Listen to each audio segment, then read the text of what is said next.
The Knights of the Zodiac shine in Marvel. This video is purely for entertainment and does not infringe on copyrights or laws. The rights to the novel and image belong to the original author. We do not claim ownership. Don't like waiting and want to listen to this fanfic in full now? Subscribe to our Patreon, where you'll find the best fanfics. Chapter 101. Stop by and have a seat. Having been disgusted by Tony Stark, Lysia naturally would not let him off easily. In the president's office of Stark Industries' New York branch, after Tony Stark finished processing the documents, he rubbed his brows and looked up, and saw Lysia sitting on the sofa drinking something calmly. "Hey, how did you get in?" Tony Stark was shocked at first, but then he was relieved. With Lysia's ability, the security guards of the building could not stop him at all, not to mention that there was Pepper, the guide. Lysia said she had something to talk to you about. "You guys talk first, I'm going to leave." Nodding to Lysia, Pepper walked out of the office with the documents in her arms, leaving the space for the two men. "So, you have thought about how to beg me, so you came to me specially." Tony Stark leaned back in the boss chair, crossed his arms and said leisurely. Lysia put a cup filled with green liquid on the table. "Oh my god, what did you get here? It's so unpalatable. Even dogs won't drink it." Tony Stark's eyebrows jumped. The unpalatable thing Lysia was talking about was his life-saving water. The taste was indeed unsatisfactory, but in order to survive, he had to pinch his nose and pour this stuff into his mouth. He had to drink at least 80 ounces a day, nearly 5 kilograms. "Humphrey, green life is a pursuit. I can forgive your ignorance, but you'd better not show off." Lysia took out the holy cup from his trouser pocket and played with it in his hand. As expected, rich people have quirks. They drink things that are more unpalatable than urine with relish. Taking a clean glass, Lysia tilted the holy cup in his hand, and clear water flowed out of it, filling the glass in a short while. Tony Stark frowned. The small silver-purple cup in Lysia's hand looked like the size of a wine glass. How could he fill the glass? There was no way it could hold so much water. "And when you took out the cup just now, it was empty, right? What's going on? Magic? That cup is weird." "Wait, have I seen that cup before?" "Jarvis, search it," Tony Stark said softly with his face turned to the air. "Yes, sir." Jarvis' voice came from the Bluetooth headset. Lysia, who was sitting far away, smiled slightly. With his keen hearing, the conversation between Tony Stark and Jarvis naturally did not escape his ears. "The search is over. Mr. Lysia used that cup to give you water to drink when he was in Los Angeles before, sir." Tony Stark frowned.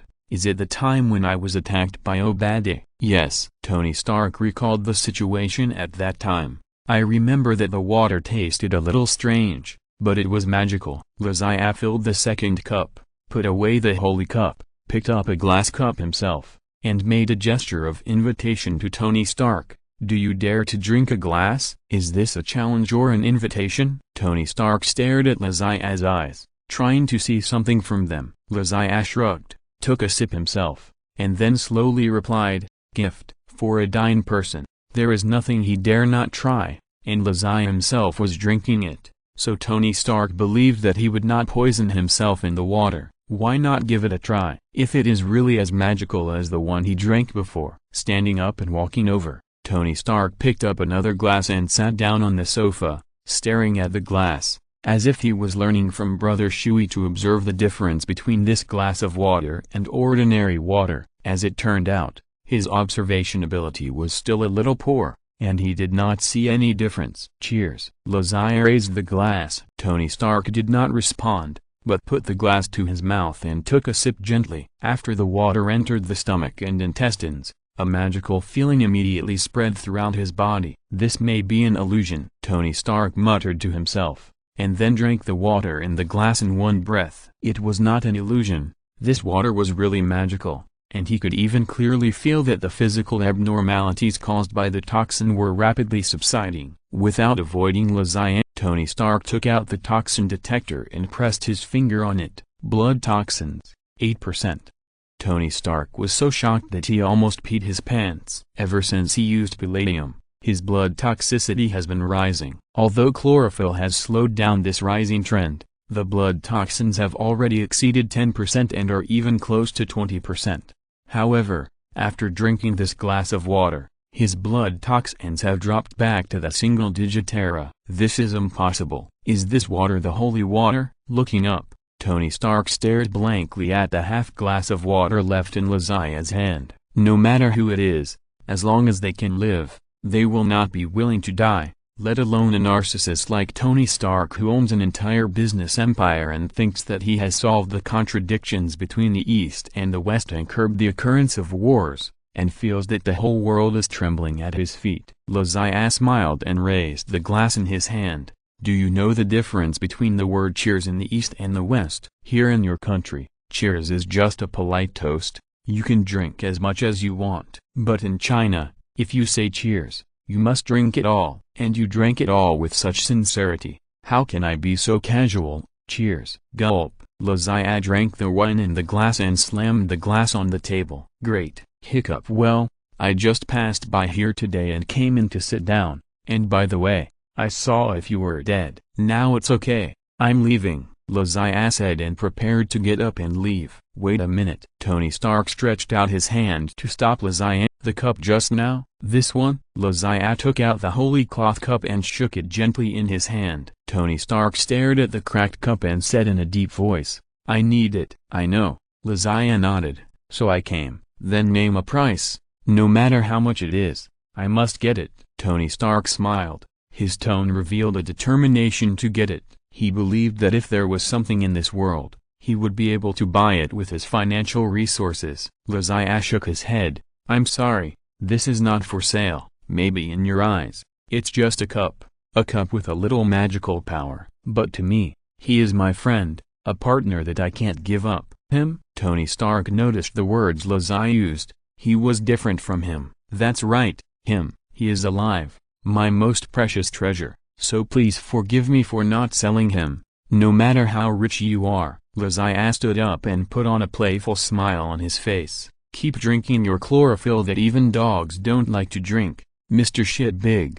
Goodbye. Looking at Lazia's leaving figure, Tony Stark knew that he was fooled. This Joseph must have come to anger him on purpose.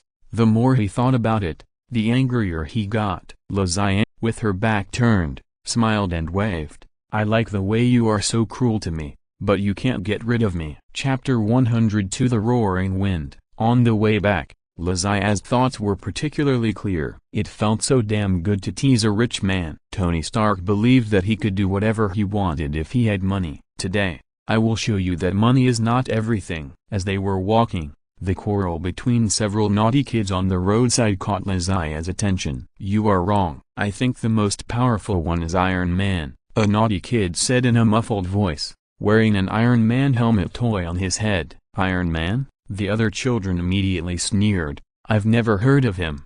Little guy, you're not from here, are you? The helmeted child nodded. I just moved to New York. No wonder. I told you to remember, this is New York, not some rural place. What the hell is that ugly mask? Another one echoed. That's right, your mask is so ugly. It's far inferior to Spider-Man and Electro, not to mention the Saint Seiya. Do you know what a Saint Seiya is? He's a powerful character who can summon a dragon at will. It is said that if a child makes a wish to a dragon, the wish will come true. Is he really that powerful? The child wearing an Iron Man helmet raised his hand. There was a glowing Iron Man glove on his hand. Can he emit lasers from his hands? Can he fly? Can he defeat a steel monster as big as a mountain? Haha. The other children collectively mocked. You really don't know anything about the Saint Seiya. The dragon that can fly into the sky is countless times more powerful than a laser. There's also a monster as big as a mountain. Can he beat it alone?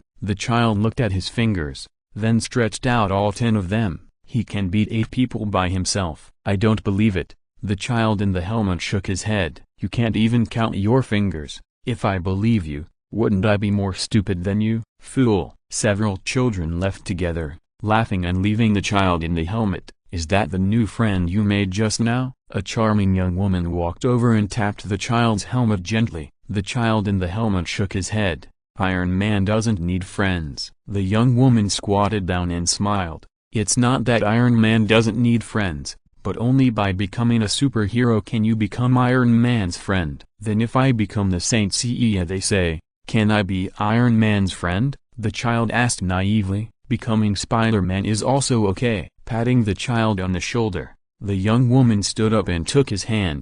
"Let's go. We should go to my aunt's house." The young woman smiled and nodded at Lizzie, who was looking over here, and then left with the child. Discussions about Saint Seiya are taking place throughout the city. Just like when Spider-Man and Electro first appeared, Saint Seiya has also become a hot topic, and with the exposure of the video on YouTube, Saint Seiya surpassed Spider-Man and Electro overnight and became a new city idol. The powerful and domineering dragon in the video, which looked like a special effect in a movie, immediately conquered many people. Some people even suggested calling Lizzie the Dragon Warrior. This title doesn't seem bad. Damak Salam, Flash, the Messenger of Light. It seems that something is not right. As for Hulk and Abomination, because they did not cause too much personnel and economic losses, they were selectively ignored by everyone. Only heroes are worth remembering. When returning to the company, Lizzie went directly to the laboratory on the 4th floor. Dr. Connor's project is proceeding in an orderly manner.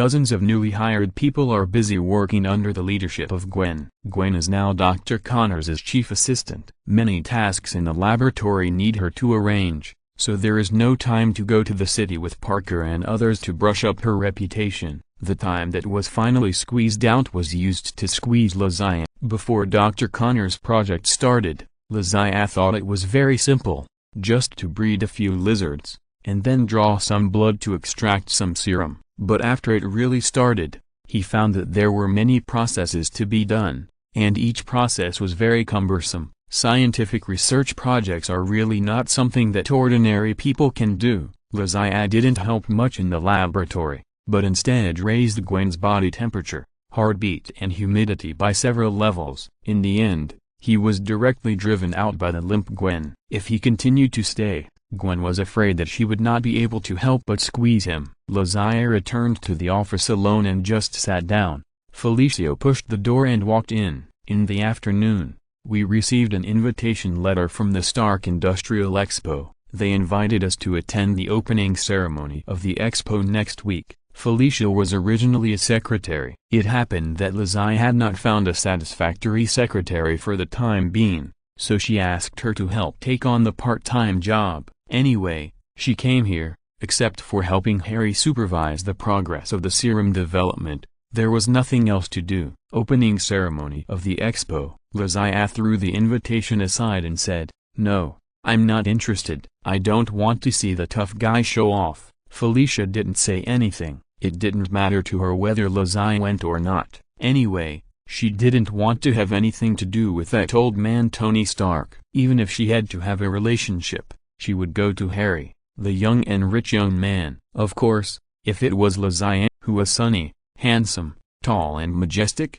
and always exuded strong male hormones, it would be even better. Felicia had a dream last night, and the male protagonist was Lizzie. The birds in the dream sounded very melodious. The sky seemed to be a beautiful pink. The wind washed the beach like waves, broke open the tiny clasped shells, and the beautiful clam meat spit out white foam. It was all foam, and then a flash of fireworks. The tender flower heart could no longer bear the torture. When the sun rose, Felicia felt a sense of emptiness from the inside out, and didn't know what to fill it with. Unfortunately, Lizzie didn't know this. Although Felicia was fair-skinned, beautiful, and had long legs, and her figure was much more domineering than Gwen before she mutated, she was just a mortal after all. After experiencing Gwen's various difficult posture tests, he no longer had any sexual interest in mortals. By the way, didn't Peter come today, huh? Felicia turned around,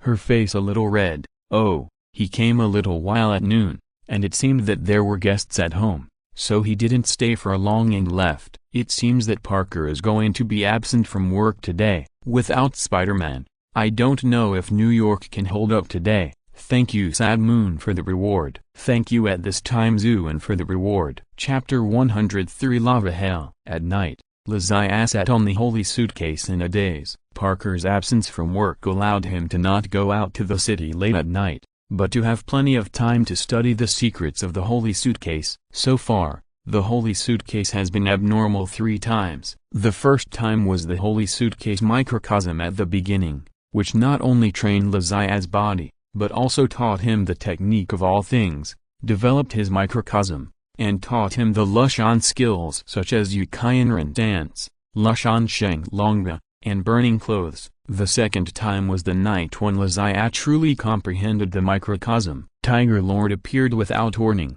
recorded the VCR for Lazia, and then gave him a giant seat holy suit. Just when Lazia thought that the characters and scenes that appeared in the holy suitcase were all recorded, the little lion Regulus appeared. The appearance of Regulus not only refreshed Lazia's understanding of the holy suitcase, but also made him realize the fact that his IQ was scum. The moves that Regulus learned at a glance when he was a child, he couldn't even understand them. Well, comparing talent with the most talented Saint Seiya in history is a sign of low IQ. However, this incident did make Lazia understand the cloth box. It seems that this cloth box is not just a time box that seals images and cloths, but a way to communicate with Saint Seiya. It can even be said that this may be a channel to connect to the Saint Seiya world. Through the cloth box, Lazia can interact with the Saint Seiya, but the way to start this interaction is uncertain, and the time is a bit short. So the question is,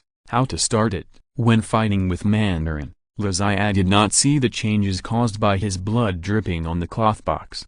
However, after reading so many novels about dripping blood to recognize the master, open the ring, open the treasure, and open the grandfather, even if he is not sure it works, he will try it. Reaching out and scratching his index finger with the small universe, Lazia squeezed out a few drops of blood and dripped them on the cloth box, and then stared at the changes in the cloth box intently. After the blood dripped on the cloth box, it instantly seeped in like water dripping on a sponge, leaving no trace on the surface of the box. Lazia's eyes widened. Is this really the correct way to open it? Damn, the ancients never lied to me. After staring at the vestment box for 5 minutes, the vestment box was still the same simple vestment box, without any changes. Is it because I didn't drip enough? Lazia gritted her teeth and cut all 5 fingers. Blood dripped all over, and blood flowers were smashed on the vestment box. Then, nothing happened. 10 minutes later, just when Lazia thought that this road was blocked, it seemed that a small universe in the vestment box suddenly jumped. It was very slight, but Lazia believed in her feelings. The feeling of the small universe is very sharp, and there is no such thing as an illusion. Is it really not enough? Well, you are forcing me. Lazia was angry, stood next to the vestment box, and directly cut the blood vessels in her wrist. Isn't there a scene in the original book where wrists are cut to repair the vestments? In order to repair the Pegasus and Draco vestments, Shiryu almost bleeds out all his blood. Before the start of the Poseidon chapter, the Gold Saints also cut their wrists and used their own blood to repair the severely damaged saint clothes for the 4 little warriors, and made their bronze saint clothes have the potential to transform into H.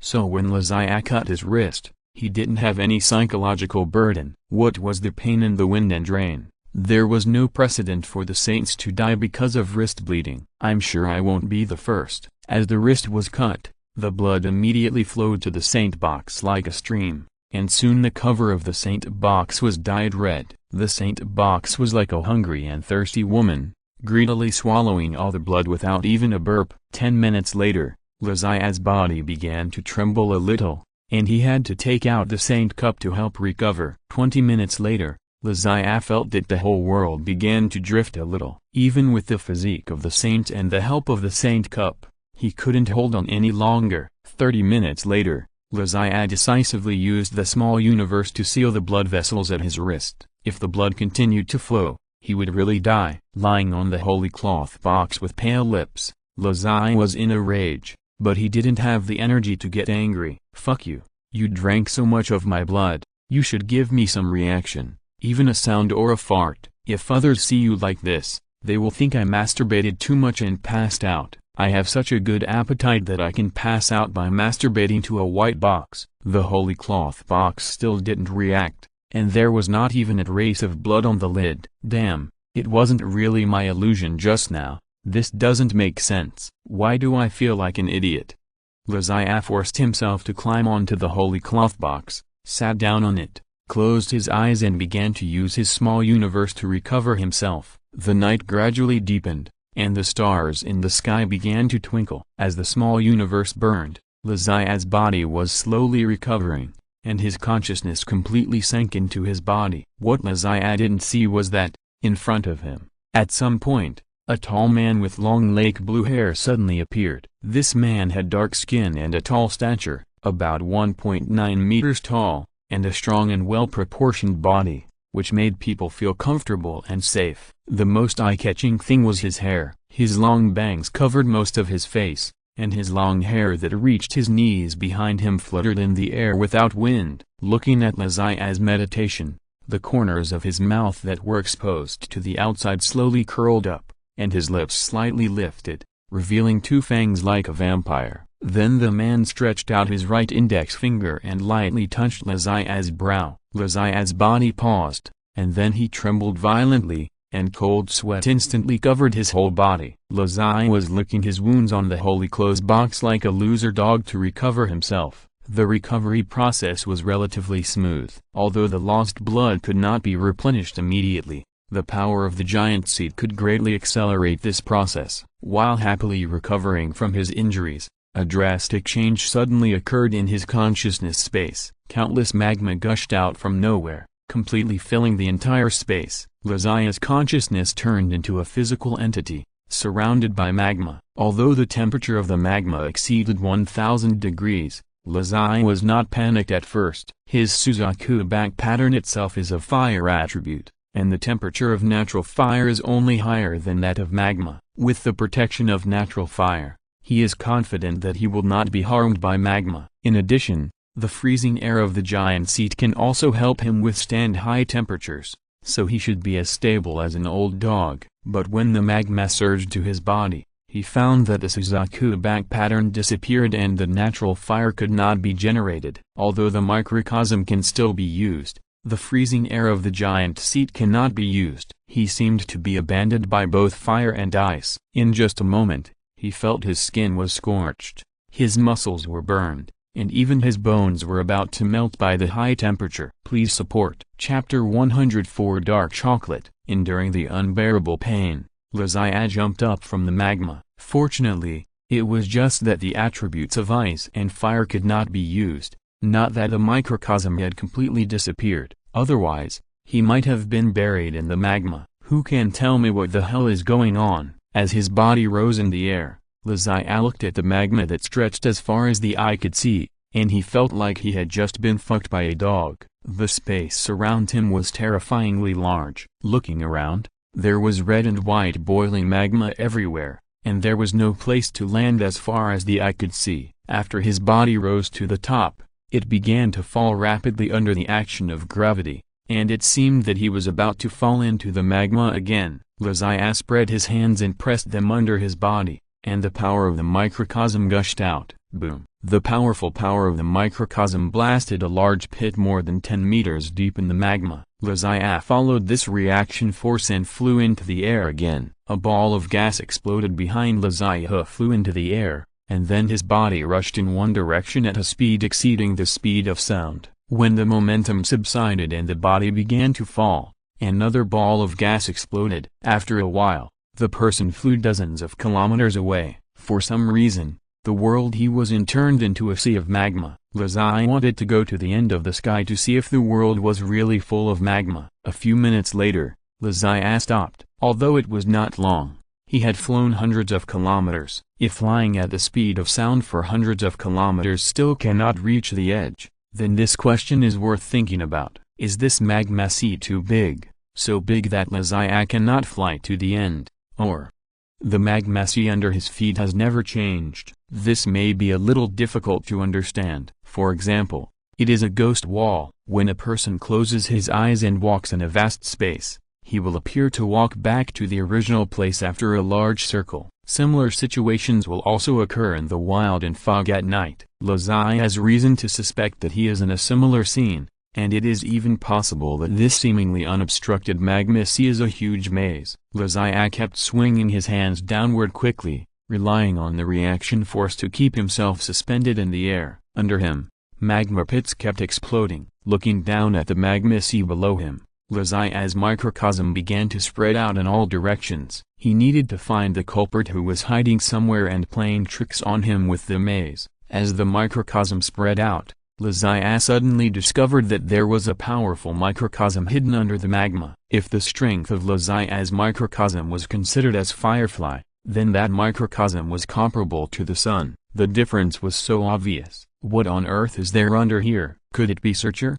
Lazia knew that it couldn't be Searcher. Searcher was the fire giant who destroyed Asgard in Thor 3. Thor hasn't come to Earth yet, and the plot of Thor 1 hasn't started yet, so it's a bit early to talk about Searcher. Thinking of the blood he had shed before entering the trance, Lazia thought that the most likely scenario was that the cloth box had been opened again, and the place in front of him was likely the new scene that appeared after the cloth box was opened. Under the magma sea, there might be a powerful cloth hidden. Thinking of this, Lazia's eyes began to light up. A powerful cloth with fire attributes? Could it be Phoenix? OMG, am I finally going to have a protagonist-level cloth? Phoenix, it's a perfect match for my back pattern, so looking forward to it. Just as Lazia was thinking about how to fish out the cloth below, the magma slowly swelled up into a small hill, and then the hill quickly scattered, revealing a human figure inside. Your alertness is pretty good. I thought you would have to fly for an hour before you found out that you couldn't fly out of here,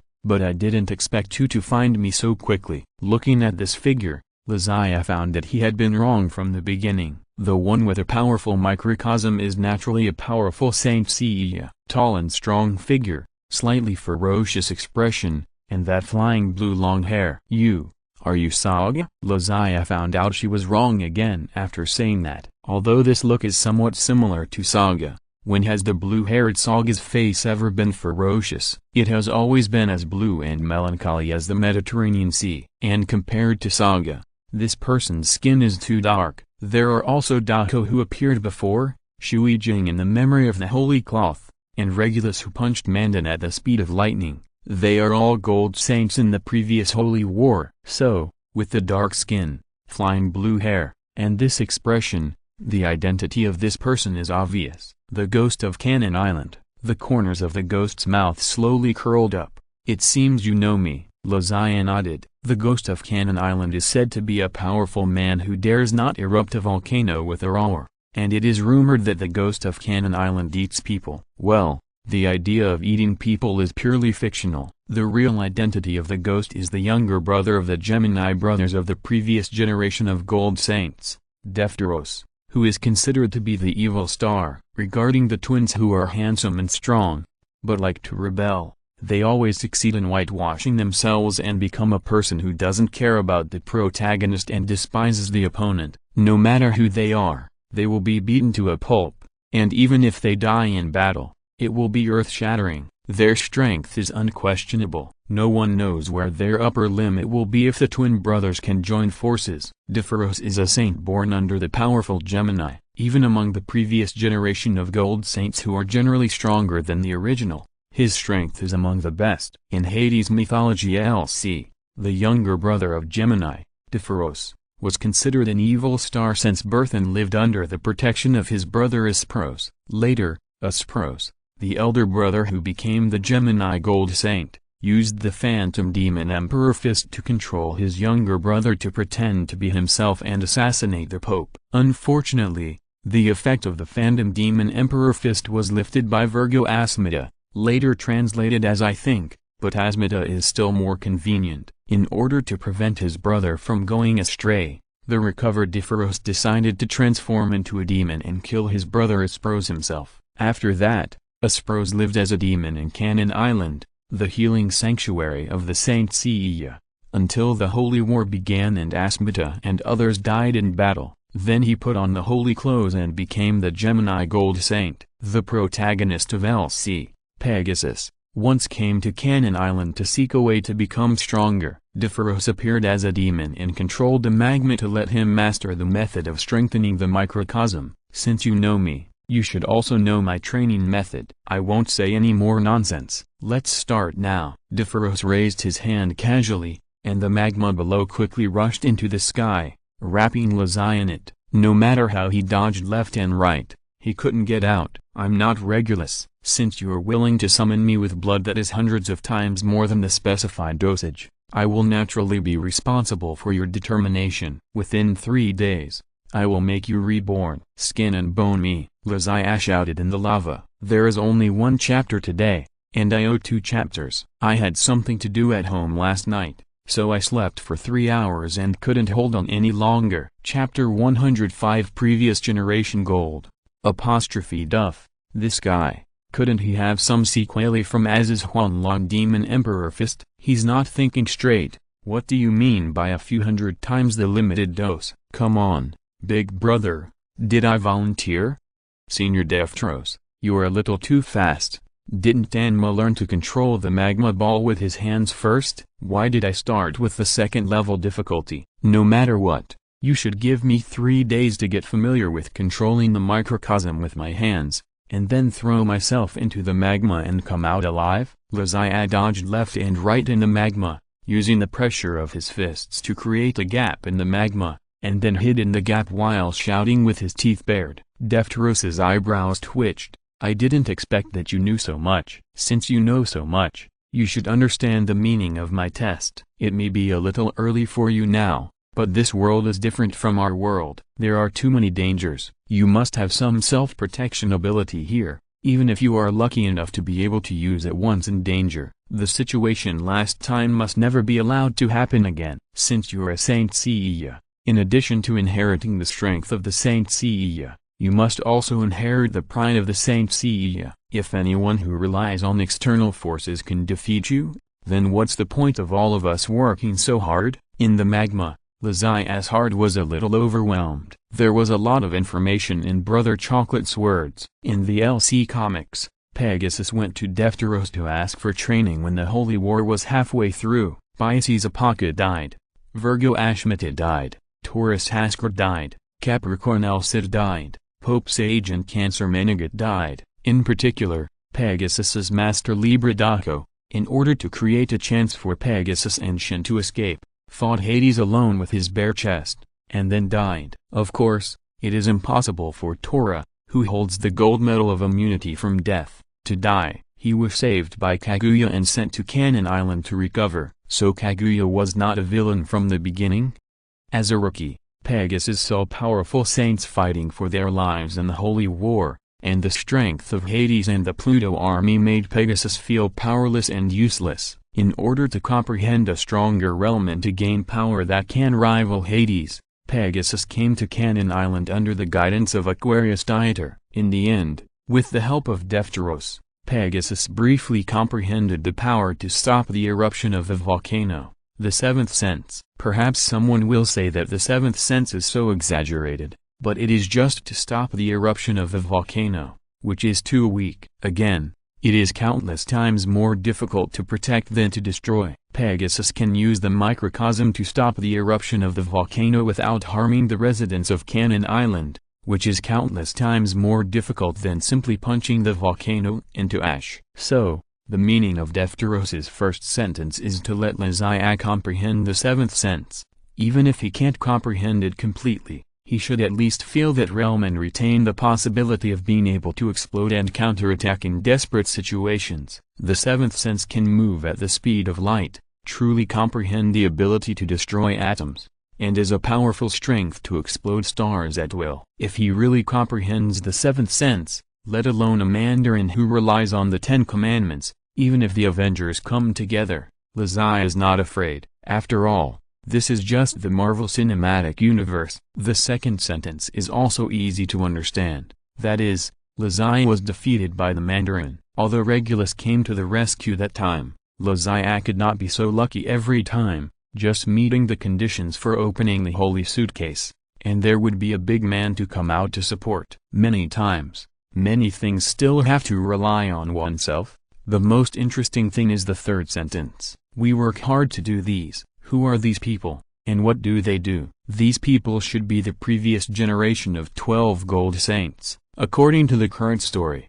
the 12 golds may take turns to appear in the future. The opportunity to get close to the 12 gold GGs of LC should be what all Saint fans want. After all, Teshiraki is not like Kurumada, who has been focusing on internal fighting for 30 years. He drew a Hades mythology ND, which is still the Gold Saint brothers fighting each other in the world of LC, except for the Gemini Rebellion, which is a fixed program.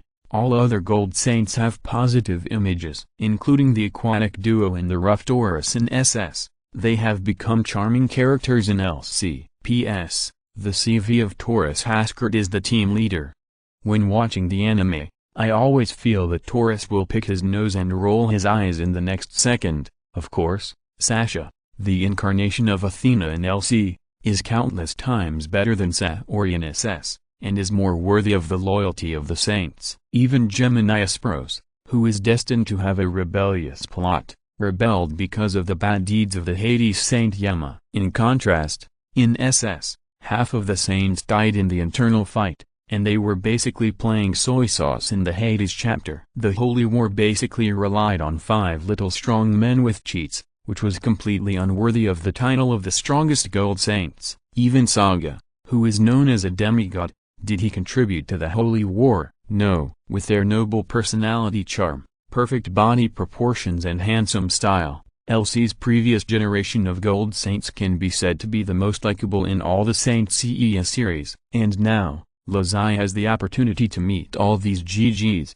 How can he not be excited? As for what they want to do, who cares? With the ethics of these people, no matter what they do, they are just trying to contribute to the Holy War. As for what kind of Holy War it is, when it will start, and how Lazai will participate in the war, it doesn't matter. Although he is in the Marvel world, since he is wearing the holy clothes, Lazai has the awareness of fighting. Hades is Pluto army, Apollo's celestial army. No matter who the opponent is, just fight. No matter how strong they are, can they be stronger than Oa? What's the big deal? They can't beat them anyway. Lazai believes in the previous 12 generations. If this holy cloth box and everything that happened to him are really their strategy, then his future is definitely limitless. Maybe he will really grow to the point where he can fight Hades and Apollo without losing, or even Oa. It's only over 200,000 words. Who can say for sure what will happen in the future? Right now,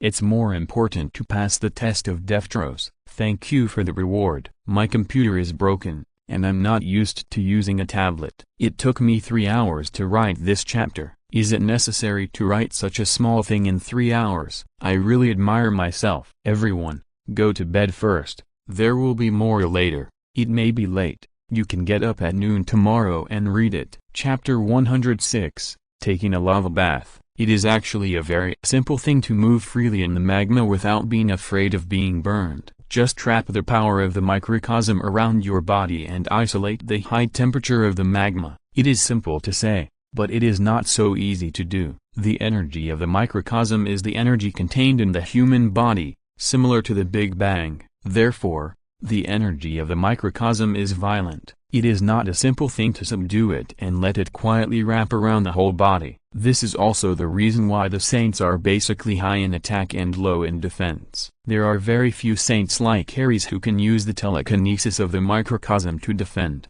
Crystal Wall. Even in LC, Pegasus, who nominally carries the halo of the protagonist, took a full 3 days to comprehend this method. And it was a step-by-step method of first comprehending how to control the magma ball with his hands and then throwing himself into the magma. Lazai is not the Pegasus's god-killing destiny. Without the protection and blessing of the goddess girl, and without having experienced so many life and death tests of Pegasus, it is naturally impossible to do better than Pegasus. Moreover, Deftros did not give him enough time for foreplay, but went straight to the point. This rough approach made Lazai feel hurt. Deftros watched quietly as he dodged left and right in the magma, without saying anything, nor did he express any opinion because of his cheating. Many times, pain and suffering are the wealth of life, and being cunning will only make you get nothing or get imperfect results. Whether Lazai can use 3 days to truly master the use of the small universe, or waste these 3 days,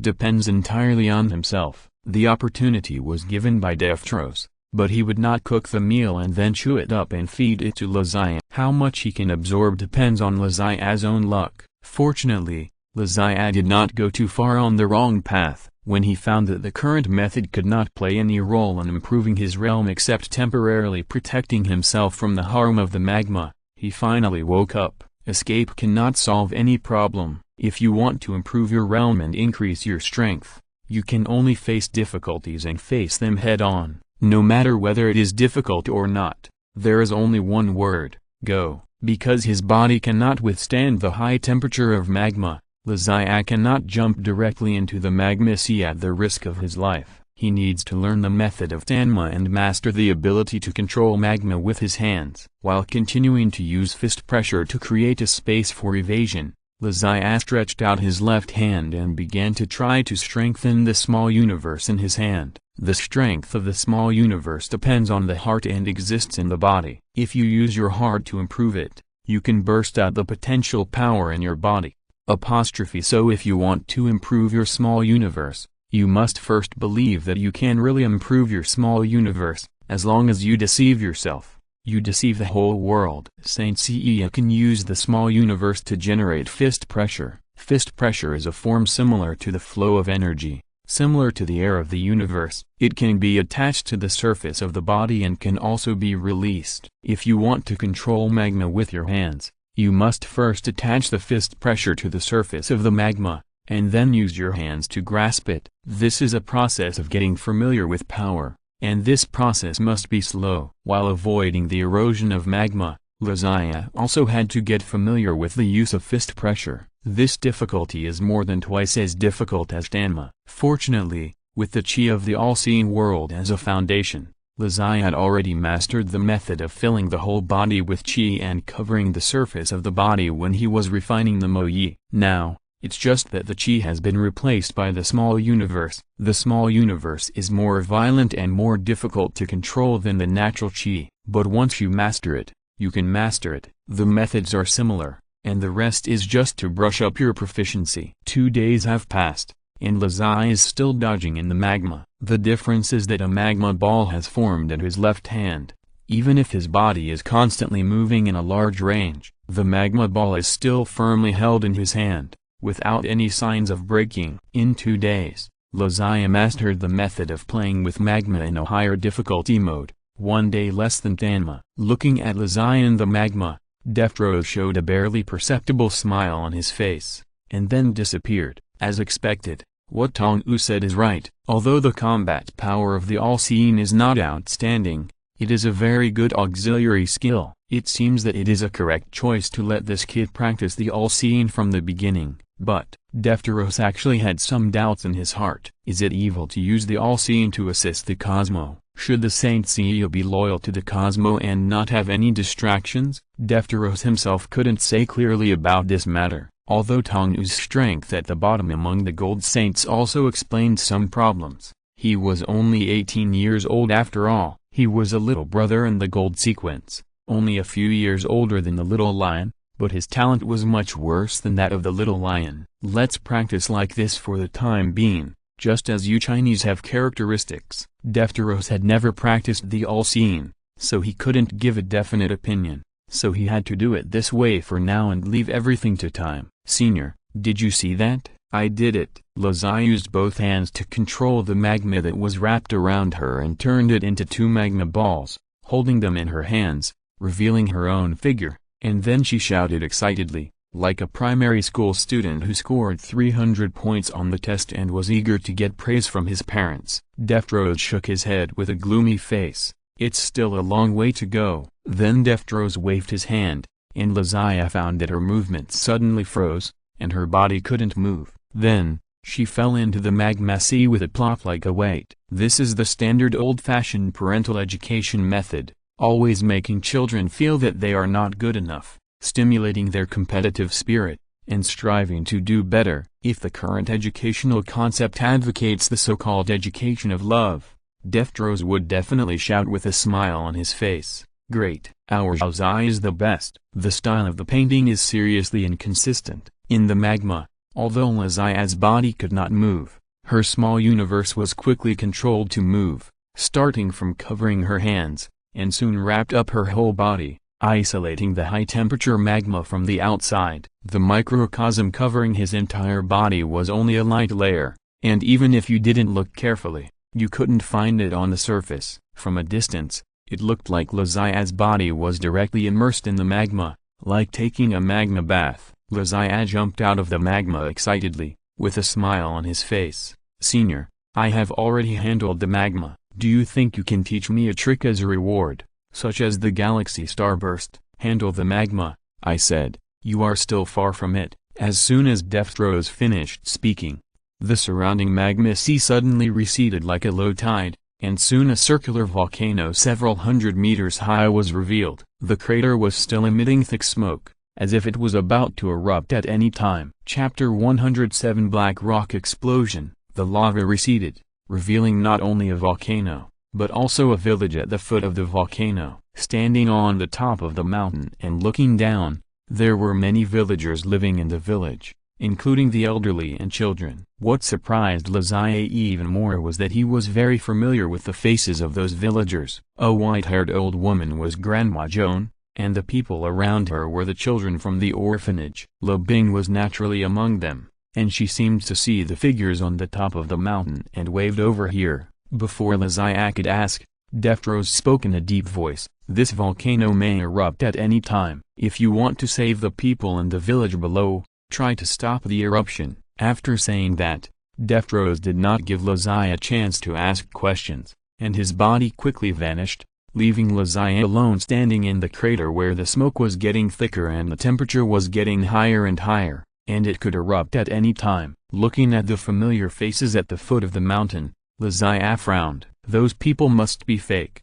When Lazia first experienced the magma sea, she thought she was brought to a world full of magma when she entered the state of meditation. In the Marvel Universe, this kind of time travel is not uncommon. However, when Dextrose appeared, Lazia found that things were not what she thought. The appearance of Dextrose proved that she was very likely in an illusion space created by the other party. Dextrose is a Gemini, and it is reasonable that Gemini is good at mental manipulation. However, Lazia did not remember clearly whether Dextrose could use the illusionary demon Emperor Fist, so she did not have any doubts. Since this is an illusion space, then Grandma Joan and Le Bing below are illusions. Since they are illusions, what is the meaning of their existence? Looking back at the volcano that may erupt at any time, Lazia sighed. Whether it is fake or not, I need to do my best to complete this task. If I can't even protect the fake ones, I can't protect them when they are in danger. In the last level of LC, Tammy used the burning of the small universe to briefly reach the seventh sense and prevented the eruption of the volcano. What made his microcosm burn fiercely was that the village and villagers on Cannon Island aroused his strong desire to protect. It was this desire to protect that stimulated his potential and stopped the eruption of the volcano at the cost of burning his life. Lazia faced the same situation. In the village below the mountain, there were also people he wanted to protect. If he wanted to protect them, he could only comprehend a higher level of microcosm by force. The volcano under his feet suddenly began to stir. The time left for the Chinese team. No, for Lazia was running out. Crouching down, Lazia pressed his hands on the ground and closed his eyes. The sixth sense of the microcosm extended along the veins of the ground to the entire volcano. In the fierce burning of the microcosm, Lazia saw the veins of the magma, every channel from the deepest part of the ground to the top, every crack between the soil and sand and gravel that might be opened up into a new channel, all of which were vividly seen. Although he saw these, it was a bit difficult for the sixth sense of the microcosm to drive back the magma that was about to erupt. He had to comprehend the seventh sense. The small universe burned desperately. If the burning was not enough, then the life would be burned. If the burning of life was not enough, then the soul would be burned. Anyway, this is an illusion space. What is there to be afraid of? As Lazia continued to be fierce, his small universe burned rapidly, and the sixth sense burned out. When the burning of life and soul made him feel like the whole person was about to break, a feeling beyond the sixth sense began to appear. It was just a short moment, but Lazia, who was extremely focused on his mental power, grasped it firmly. "Volcano, stop it for me." Boom. There was a vibration under my feet, as if the earth was shaking and the volcano was yielding. Then, the restless earth stopped, the vibrations and roars all disappeared, and the volcanic eruption was forcibly stopped. Success! Success! Lazai raised his hands and looked at his hands in surprise. He was a little unbelievable. Is the seventh sense so easy to touch? Reaching out and touching the top of his head, Lazai was surprised to find that he had become bald. Sure enough, becoming bald is the only way to become stronger. Deftros appeared on the side. Remember the feeling just now. This is the leapfrog experience gained after your realm was strengthened hundreds of times, burning your life and soul. Don't let your efforts go to waste. Lazai, who was in excitement, didn't understand the meaning of Deftros's words at all. Senior, I feel that my current state is very good. Is there a fourth gear? I can continue. Deftros nodded. Of course there is. With your current strength, you can learn my skills. Lazai's eyes suddenly began to light up. Is Deftros going to teach Gemini skills? Is it the strongest attack skill of the physical department, Galaxy Starburst, or the bug skill of the space department, the dimensional space, or the control and domination skill of the spiritual department, the Phantom Demon King Fist? Every skill of Gemini is handsome and powerful, so powerful that there is no friend. Deftros poured a bucket of cold water over his head. Galaxy Starburst and the alternate dimension space are beyond your current state, so there is no way to teach them to you. Lazai suddenly felt like he had suffered a critical hit. Am I still a loser? However, Deftros said immediately, I can teach you the next level Black Rock Molten Explosion. The attack power of this move can be adjusted by the caster himself. Even the small universe of the sixth sense can be used, but the power is slightly weaker. Lazai knew about Black Rock Molten Explosion. It was a move created by Deftros. It used the small universe to create a magma impact like a volcanic eruption. With his strength, a casual wave of his hand could be comparable to the power of a planetary impact. This concept is not easy to describe. Anyway, the Earth would be doomed if it was hit by one. Okay. Lazai's mentality was also very peaceful. Anyway, it was fine to teach someone something. Don't be like Regulus, who disappeared before he finished showing off his coolness. Black Rock Molten Explosion is not difficult to learn. It is almost the reverse version of what Lazai did just now to stop the volcanic eruption. The only difference is that the energy for the explosion needs to be created by his own microcosm. The stronger the microcosm, the greater the power. It took half a day for Lazai to master this skill. As Lazai learned Black Rock Molten Explosion, the illusion around him began to change rapidly. The volcano and lava disappeared. Lazai found himself back in his bedroom, sitting cross-legged on the holy clothes box, looking at the sky outside. It was still night, but I don't know if it was the same night as before. 3 minutes have passed in the real world. Don't worry, Deftros' voice sounded from the side, as if answering Lazai's question. Real world? So was I dreaming just now? Lazai held her head with both hands with a slightly embarrassed expression, wondering if what she learned in the illusion space could be mastered in reality. As soon as she put her hands on her head, Lazai's movements froze. After rubbing his fists back and forth with his fingers, Lazai shouted in horror, "Where is my hair?" Well, is it getting more and more? I'll make up for it tomorrow. Chapter 108. I want to call the police. After discovering that his head had turned bald, Lazai's first reaction was that when his mind was being trained in the illusion space, someone had sneaked in and shaved his head. This is a joke, right? Since he could shave his head without anyone noticing, he could naturally shave his little brother's hair, or even his little brother's. It's terrifying to think about it. I want to call the police. However, this idea was just a short-circuit in his brain just after coming out of the illusion space. Immediately, Lazai came back to his senses from the short-circuit state. He remembered that just after stopping the volcanic eruption in the illusion space, his head became bald. So, there is still a little bit of acceptance. Damn you. Lazai suddenly wanted to cry. The fact that his bald head did not grow hair again proved that everything that happened in the illusion space was not just a dream. So does it mean that the life and soul that burned when he forcibly upgraded his microcosm to the seventh sense and were also real? At that time, Deftros told Lazai, remember the feeling just now. This is the leapfrog experience you gained after your realm was strengthened hundreds of times. and you burned your life and soul. Don't let your efforts go to waste.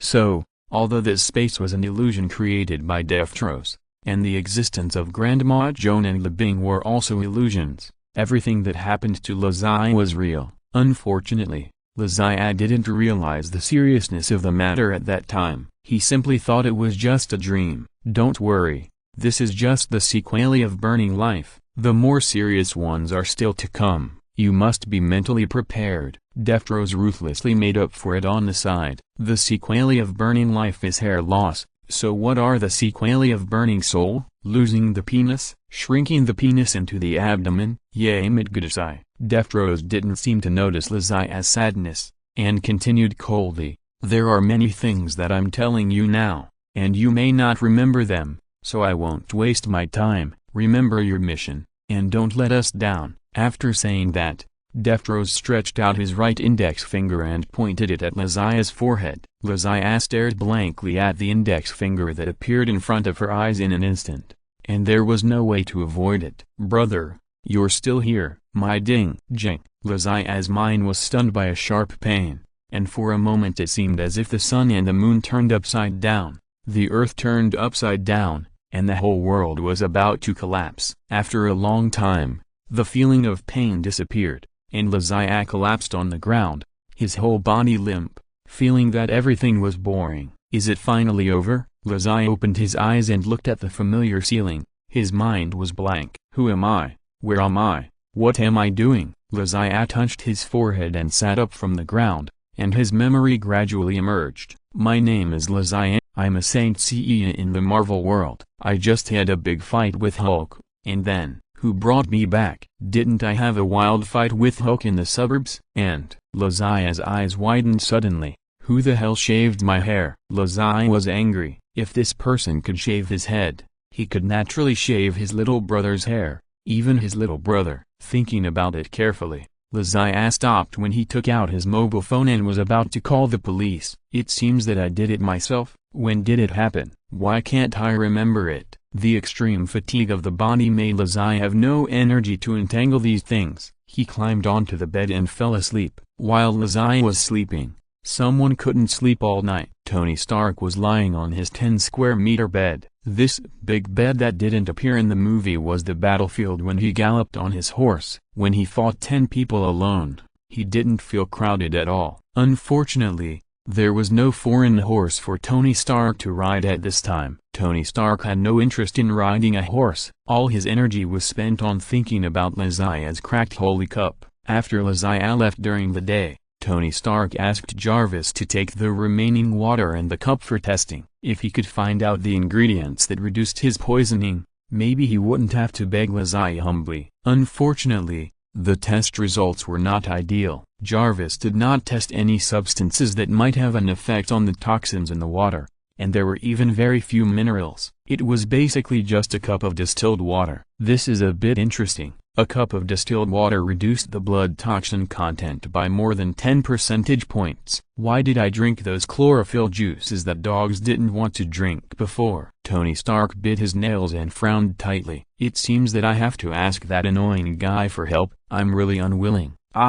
Tony Stark, will never ask for help from others. I will never ask for help from others. After a good night's sleep, Lazai opened her eyes at noon. The summer vacation without anyone forcing her to go to cram school was really relaxing. She could sleep until she woke up naturally every day. Grabbing the phone beside her, Lazai was ready to see if there was any news about herself. After all, the time travel story of Saint Seiya vs. Hulk should be very attractive, and the scenes of beating up Abomination and Hulk would definitely be posted on YouTube. It would be hard for Saint Seiya not to be famous. Lazai opened the webpage with her phone and was surprised to find that there was no news about Saint Seiya and Hulk on the page. The news headlines were all about the opening of the Stark Industrial Expo. How much money did this shit DA spend to buy trending searches? He can even suppress the news of Saint Seiya vs. Hulk. Rich people can really do whatever they want. By the way,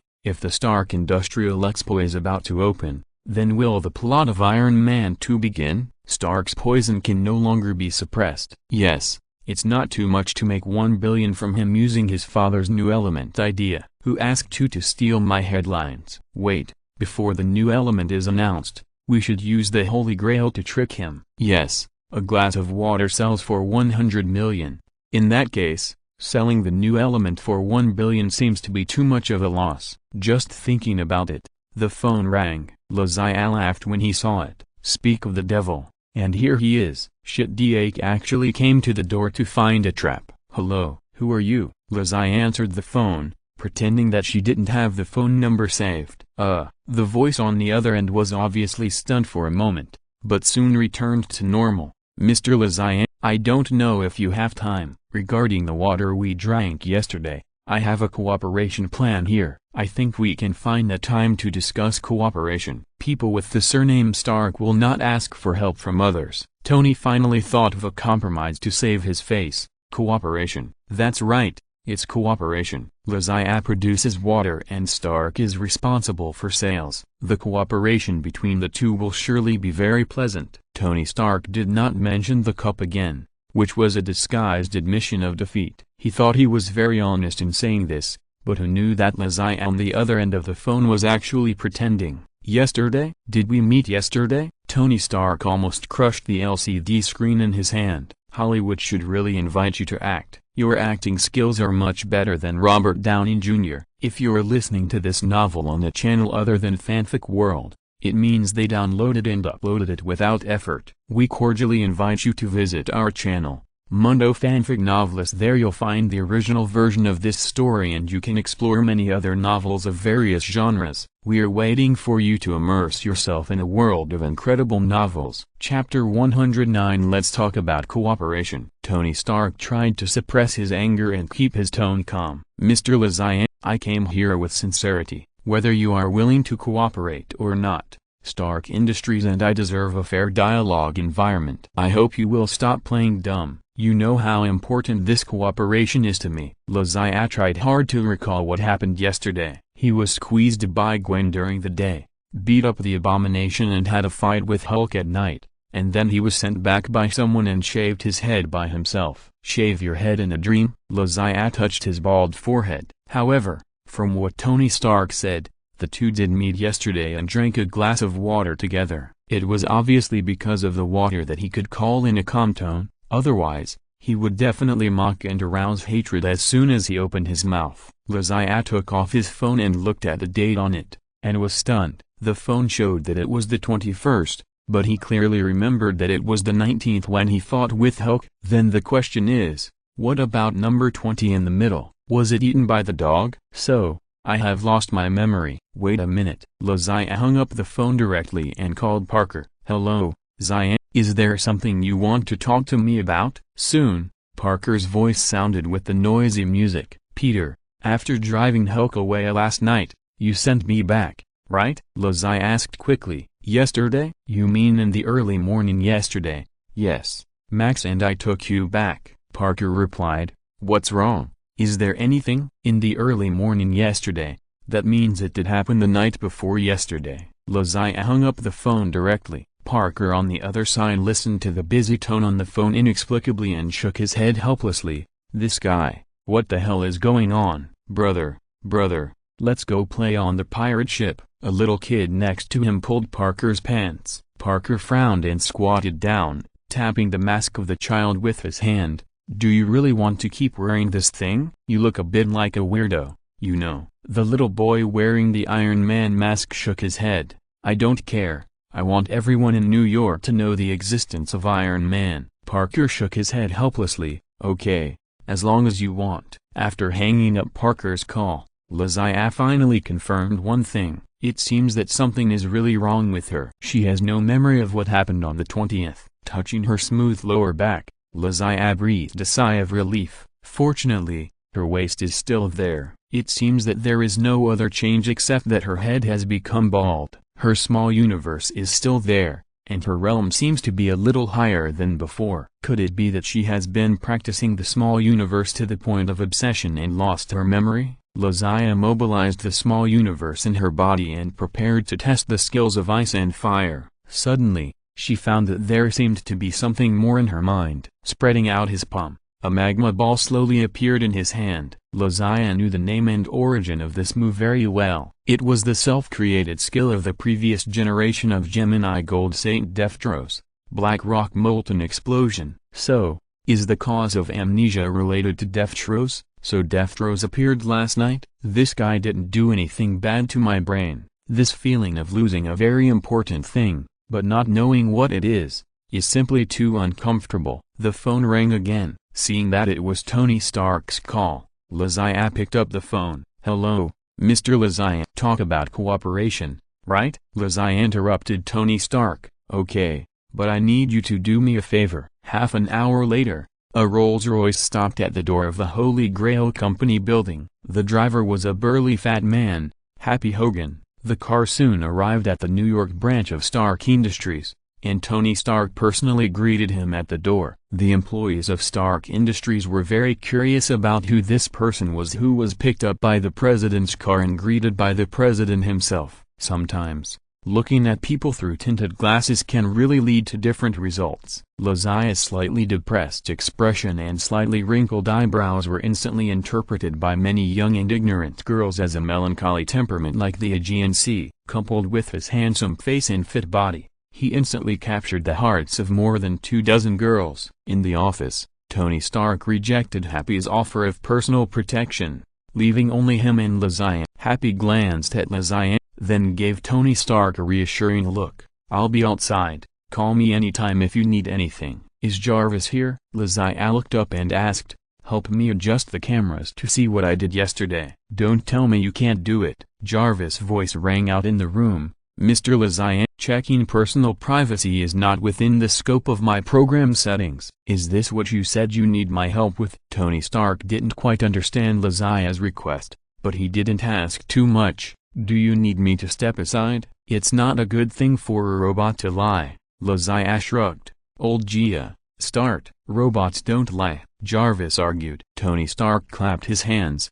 "Do it, Jarvis. The customer is God." "Yes, sir." Jarvis processed it quickly. After adjusting the images captured by all the surveillance cameras and some mobile phone lenses, Lazia's one-day itinerary was projected. He returned to the Holy Grail Company in the early morning and stayed there until almost noon. Then he went to the orphanage. After leaving the orphanage, he went to Stark Industries' New York company, and then returned to the company to stay overnight until Happy drove to pick him up the next day. After watching the projection, especially after what happened in Tony Stark's office, Lazia finally knew what the two of them talked about yesterday. However, Tony Stark's focus seemed to be different from that of Maybe. He called up the footage of Lazia in the orphanage. "Who is that woman with big waves?" Tony Stark seemed to be referring to her hairstyle. "A lawyer." Lazia did not explain much. Anyway, the two of them would meet in the future. "Okay, let's talk about our cooperation next." Lazia took out the Holy Grail and put it on the table. "Okay."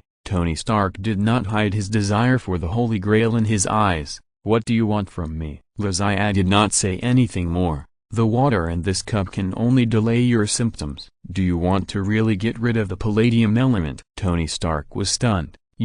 I'm not sure. What do you mean?" "I can provide you with a way to completely solve the palladium poisoning, or even a way to remove the thing on your chest." Lazia's words exploded in Tony Stark's ears like a bolt from the blue. He dared not hope to get rid of palladium poisoning. Now the other party said that he could completely cure his illness. Who does he think he is? "Are you a god?" Lazia shook his head. "I'm not a god. I'm a saint." Cia. Chapter 110 Happy Cooperation. Lazia had thought carefully before confessing his identity to Tony Stark. He had already shown his ability in the Ferris wheel in Los Angeles and in Marbury's villa. With Tony's wisdom and Jarvis's omnipresent penetration, they would definitely be able to guess Lazia's identity based on what happened in New York. Since exposure is inevitable, it is better to admit it openly, so that he can take more initiative in the next cooperation. Lazia has made up his mind to cooperate with Tony Stark. As a super weapon manufacturer with a high reputation in the world, and a superhero with the Iron Man suit, Tony is the most suitable alliance partner in terms of identity and later personality charm, at least in this Marvel movie universe. As for the issue of standing in the future during the Civil War of Captain America 3, I'm sorry, the Saint Seiya will not participate in the internal fighting. Compared with Tony Stark, Lazia, the Saint Seiya, Spider-Man Parker, Electro Max, and even the future Green Goblin Harry are still too shallow. If Stark Industries can join forces with Osborn Group and the Holy Grail Company, which is about to take off, then it will be a team that no organization on Earth dares to underestimate. It's you. Tony had already analyzed the battle in Harlem, New York. According to the calculation of the Jarvis database, the physical signs of that person are very similar to Lazia's. In addition to the previous incident in Los Angeles, he was not surprised at all that Lazia was a Saint Seiya. Instead, he had a sense of accomplishment that I was really smart. I analyzed the battle that day. Your speed and strength have reached a very surprising level. How did you do it? Are you not telling the specific values because you are afraid that readers will question it? Lazia said something that Tony couldn't understand, and then pointed to the Holy Grail on the table. This is the wonder of the Holy Grail, including the water he gave you to drink, which is also his credit. Is this thing called the Holy Grail really that magical? Tony looked at the Holy Grail on the table with shining eyes. That was his hope to survive. You have already tried it yourself, haven't you? Lazia took the glass on the table, poured a glass of water from the empty holy cloth cup, and pushed it in front of Tony. Tony picked up the glass and drank it all, then shivered comfortably, and took out the toxin detector to test it. It showed that the blood toxin content was 8%.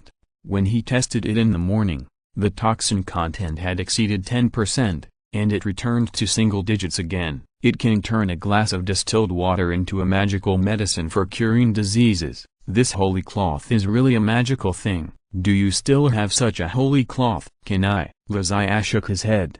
It's a pity. I also thought I could have many holy cloths, but according to the current situation, I only have this one, and as you can see, it has cracks. If it experiences a battle like Hulk again, it may be completely broken, so I still need to spend a lot of money to repair it. Lazia did not tell Tony that he was at a loss as to how to repair the holy cloth. If it can be repaired by simply pouring blood on the holy cloth, then why does the sanctuary need Mu, a special repairer? Therefore, before Shi Yan Yang appears, Lazia must be extremely careful when using the Megalodon cloth. Is there no other way? No, that's a pity. Tony shook his head and then returned to a serious expression.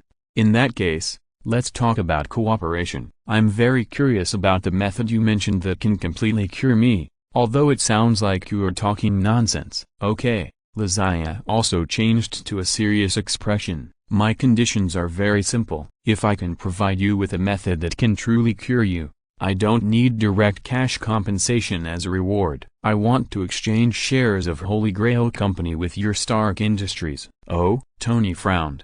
How do you plan to exchange? Lazia held out a finger. 1-to-1. Both parties exchanged 20% of the shares. Tony laughed. Use your company with a registered capital of 100 million to exchange 20% of my shares in a 1-to-1 ratio. Do you know what the market value of Stark Industries is? Lazia shook his head. I don't need to know. I just need to know whether Tony Stark's life is worth so much money. Tony's smile froze, and the expression on his face instantly became ugly. Just now, he wanted to bargain with Lazia with the nature of a businessman, but Lazia grabbed his lifeline. This cooperation was not fair from the beginning. This is my final condition. I will not accept any form of bargaining. If you agree, this world is still yours. If you don't agree, then it may not be long before I can only talk to you hanging on the wall. Lazia added. This sentence is almost equivalent to a threat, but Tony wants to thank Lazia instead. After all, compared to life, what is the use of money, which is a material thing, even if you have more? Moreover, after seeing the magic of the Saint Cloth and the Saint Seiya, Tony does not think that paying Lazia 20% of the shares is unacceptable, even if there is no relationship of curing diseases and saving lives. As long as Lazia is willing to lend him the Saint Cloth for research, Tony is sure that he can make an iron armor with similar properties to the Saint Cloth. By then, the attack and defense power of the iron armor will be increased by another level, and the Mark series will always be at the forefront of human technology. What Tony doesn't know is that Lazia's conditions are not as rogue as they seem on the surface. he can directly ask for 20% of Stark Industries shares. Tony Stark's life is worth more shares. But Lazai insisted on exchanging it with shares of the Holy Grail Company. You know, when Dr. Connors' genetic medicine is officially launched, the market value of the Holy Grail Company will change dramatically. For Tony, this deal is actually not a loss, since they will become friends in the future. Then don't let the knot at the beginning continue to exist. Just treat it as a benefit for your Marvel idol in your previous life, considering that you are dying soon.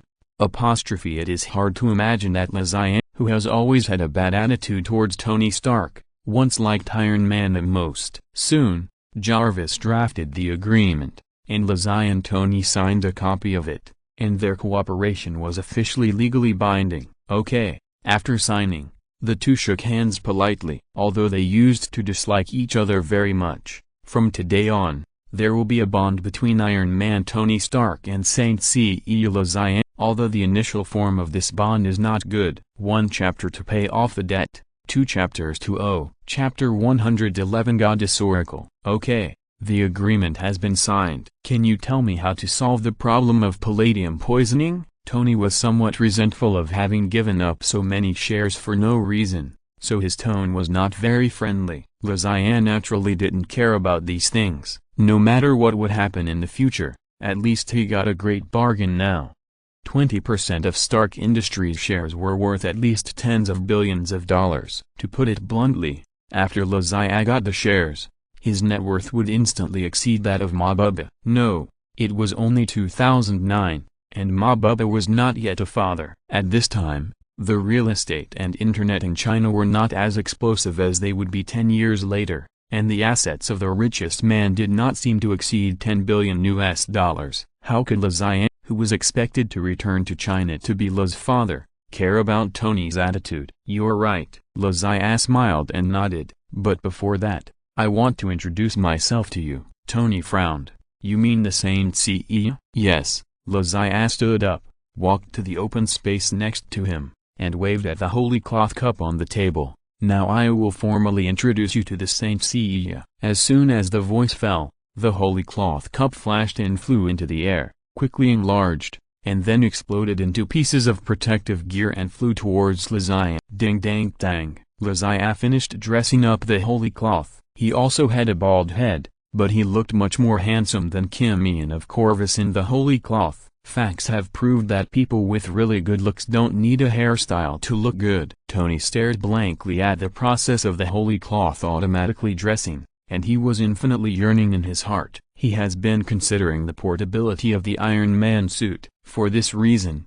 he also specially developed a suitcase-style Mark V, which reduced the size of the Iron Man suit at the expense of vitality. The automatic dressing of the holy cloth may become the future development direction of the Iron Man suit. After throwing a few punches and posing in an embarrassing manner, Lazai said seriously, whenever evil covers the earth, fighters of hope will appear. They wear holy clothes built based on the blueprint of constellations and can use the power from the constellations, which we call the microcosm. Lazai lied. He would not tell anyone that the microcosm is the original power of the human body. As you can see, I am the saint of the gigantic constellation, and this armor is built based on the gigantic constellation. Tony's mouth twitched. In the myths I know, the prototype of the gigantic constellation is the magic bowl of the witch Medea. Zeus didn't want her to continue using it to harm people, so he raised it to the heaven and made it the gigantic constellation. Now you tell me,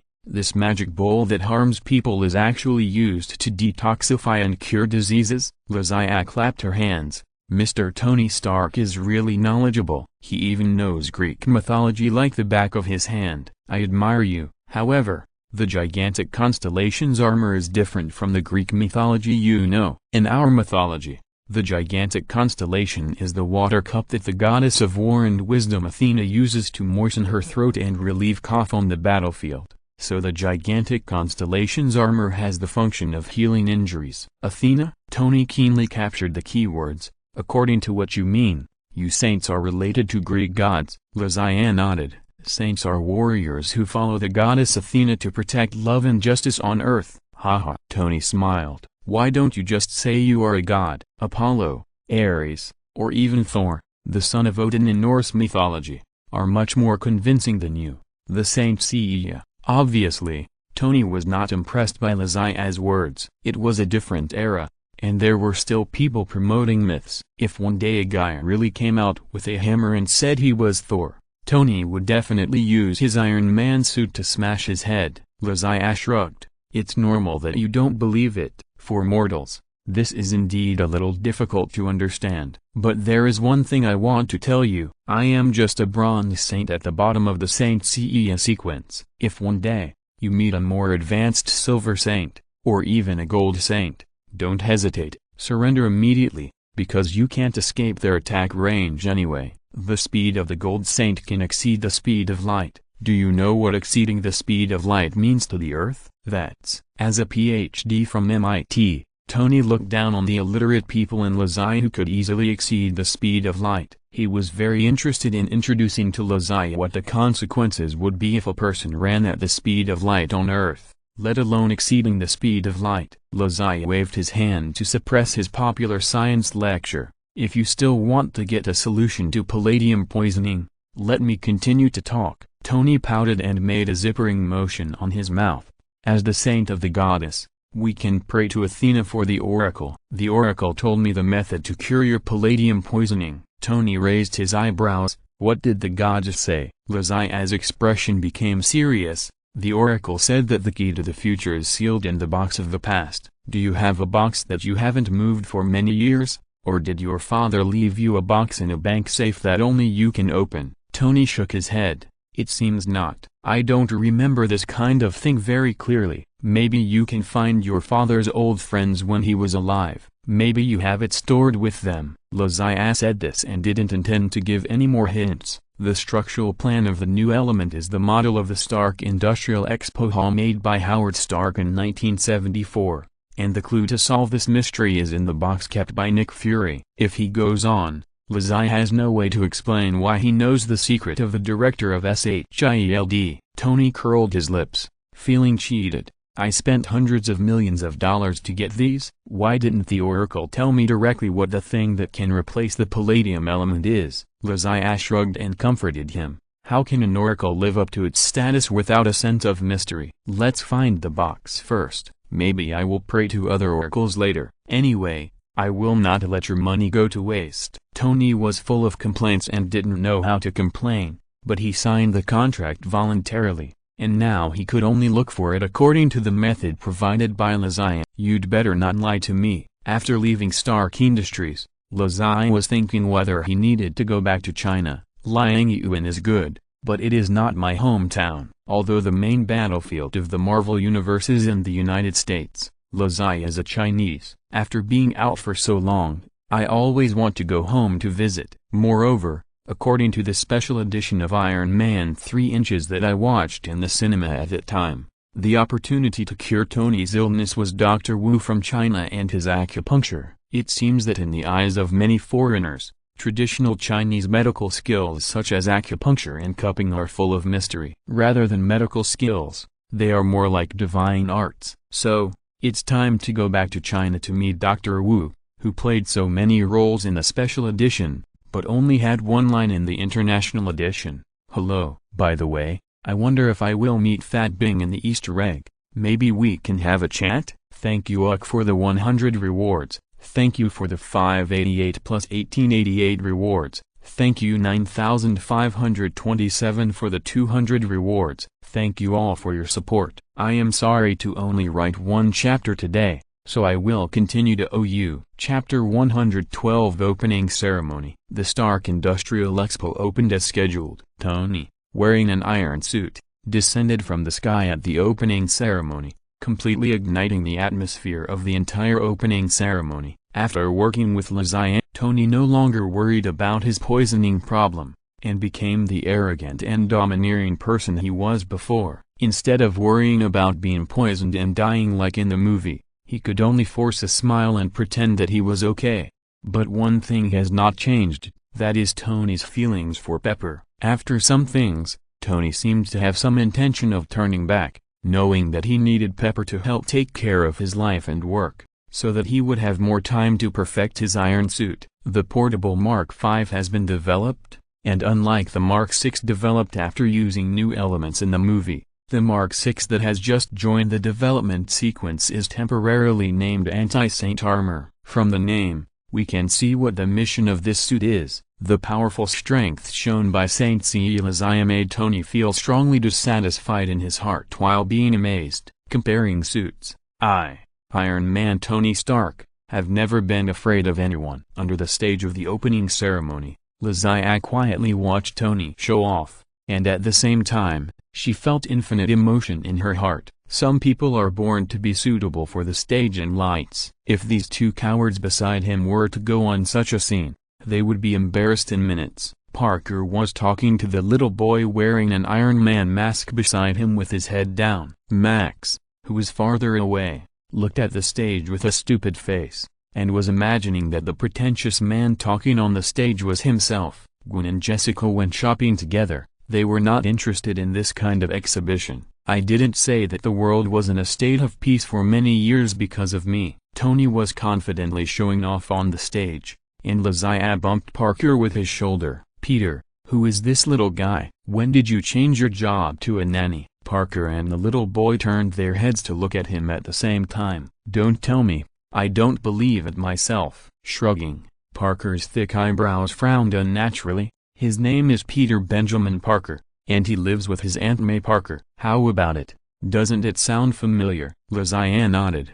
It couldn't be more familiar. Parker drooped his eyebrows. That's the fact. When Uncle Ben told me, I was completely stunned. I didn't expect that in addition to a distant brother with the same name, Aunt May also has a distant sister with the same name. This is really unbelievable. It's really. Zodiac thought for a long time and couldn't think of any good adjectives, so he shrugged and spread his hands. It's really hard to put it into words. Question 2. Why does he always wear this Iron Man mask? Doesn't he know that the most famous superhero in New York is the Saint Seiya? Max turned his head and coughed. The most famous are Electro and Spider-Man. Man, the Saint Seiya is in the second tier. Zodiac ignored Max's interruption and continued to wait for Parker's explanation. Parker shook his head. He didn't really care whether he was the most famous or not. Well, they used to live in Los Angeles. When Iron Man and Ironmonger fought, he happened to be there and was saved by Iron Man,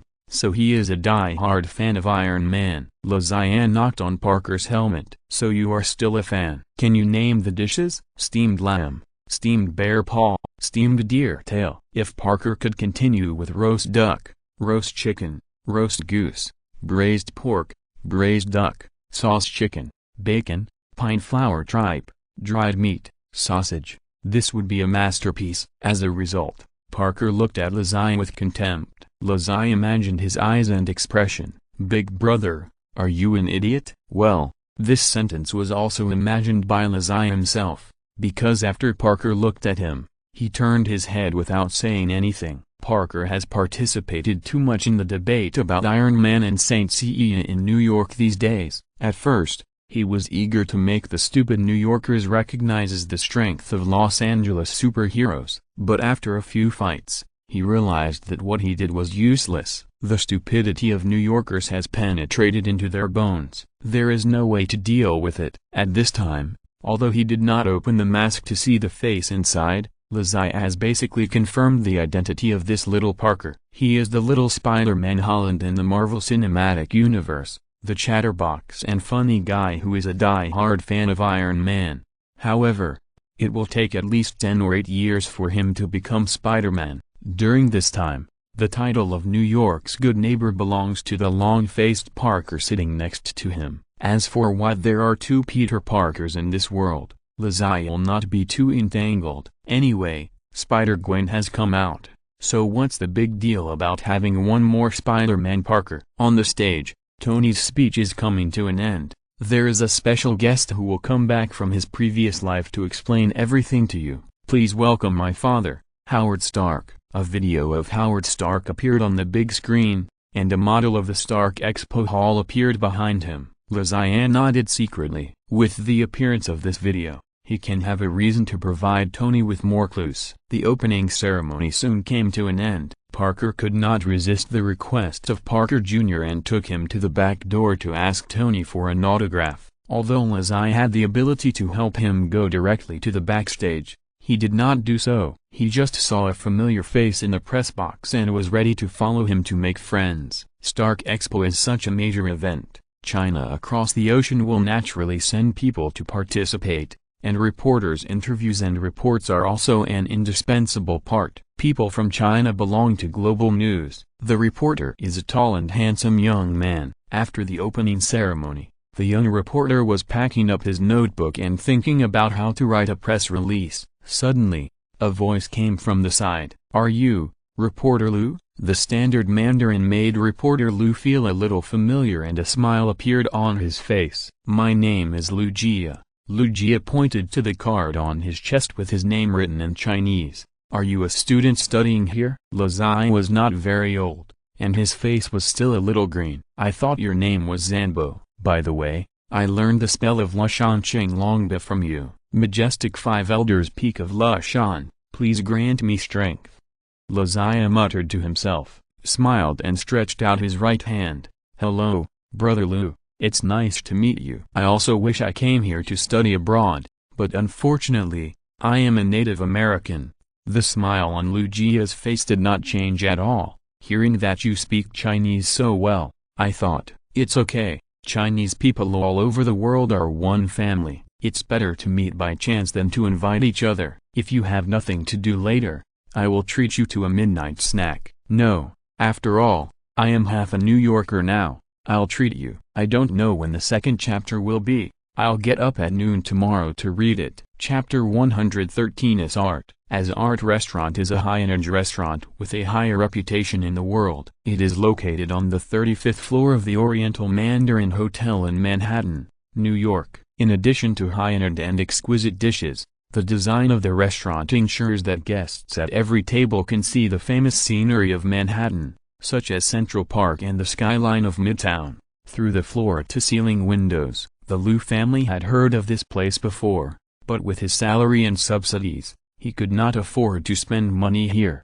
So although he had been to New York many times, he had never been here. Lazai was also the first time to eat in such a high-end restaurant. As an orphan and a newly rich, he had no money before, and now he had no time to go to high-end consumption places for corruption. In order not to embarrass himself in front of overseas Chinese, Lu Jia directly gave the right to order dishes to Lazai. Lazai smiled slightly and pointed to a table next to him that seemed to have good dishes. "Give me a copy of the menu of that table." The waiter smiled and left, and the time was returned to Lazai and Lu Jia. "Lazai, you just said that you can help me arrange an interview with Tony Stark. Is that true?" Lu Jia asked anxiously. Lu Jia couldn't help but be excited. That was an exclusive interview with Tony Stark, the Iron Man. It was absolutely unique in China. If they could really interview Tony Stark, then their global news would definitely be more famous in China, and he,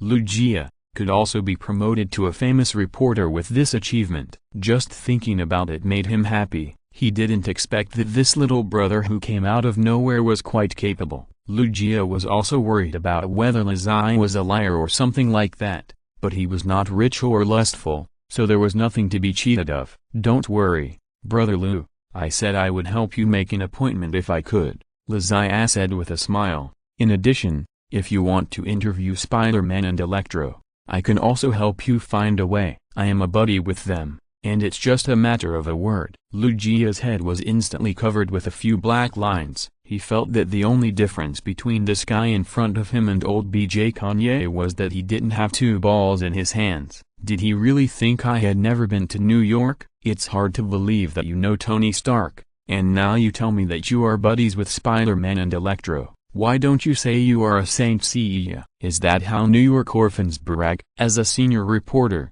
Lu Jia is naturally very good at controlling his expression. Although he is about to give birth to a baby because of his complaints in his heart, he still looks like he believes you. "I am satisfied to be able to interview an Iron Man. Don't fool me. It depends on you whether Brother Lu can get promoted." Lazai patted his chest and said, "Leave it to me." "But Brother Lu, I have something I want to ask you for help. So you have your own intentions. No wonder you took the initiative to find me. I was wondering why someone would come to my door and treat people to such a high-end restaurant. Lucia nodded, and patted his chest. What favor do you want me to help you with? As long as Brother Lou can do it, I will definitely help you. Then I'll tell you, Brother Lou, you are in the news. You should be well informed. Is there a more reliable Western doctor who knows acupuncture in China? I have a friend who has a strange disease and needs a Western doctor who knows acupuncture to help with the operation. Lucia said a few words. The reason why he went to Lucia,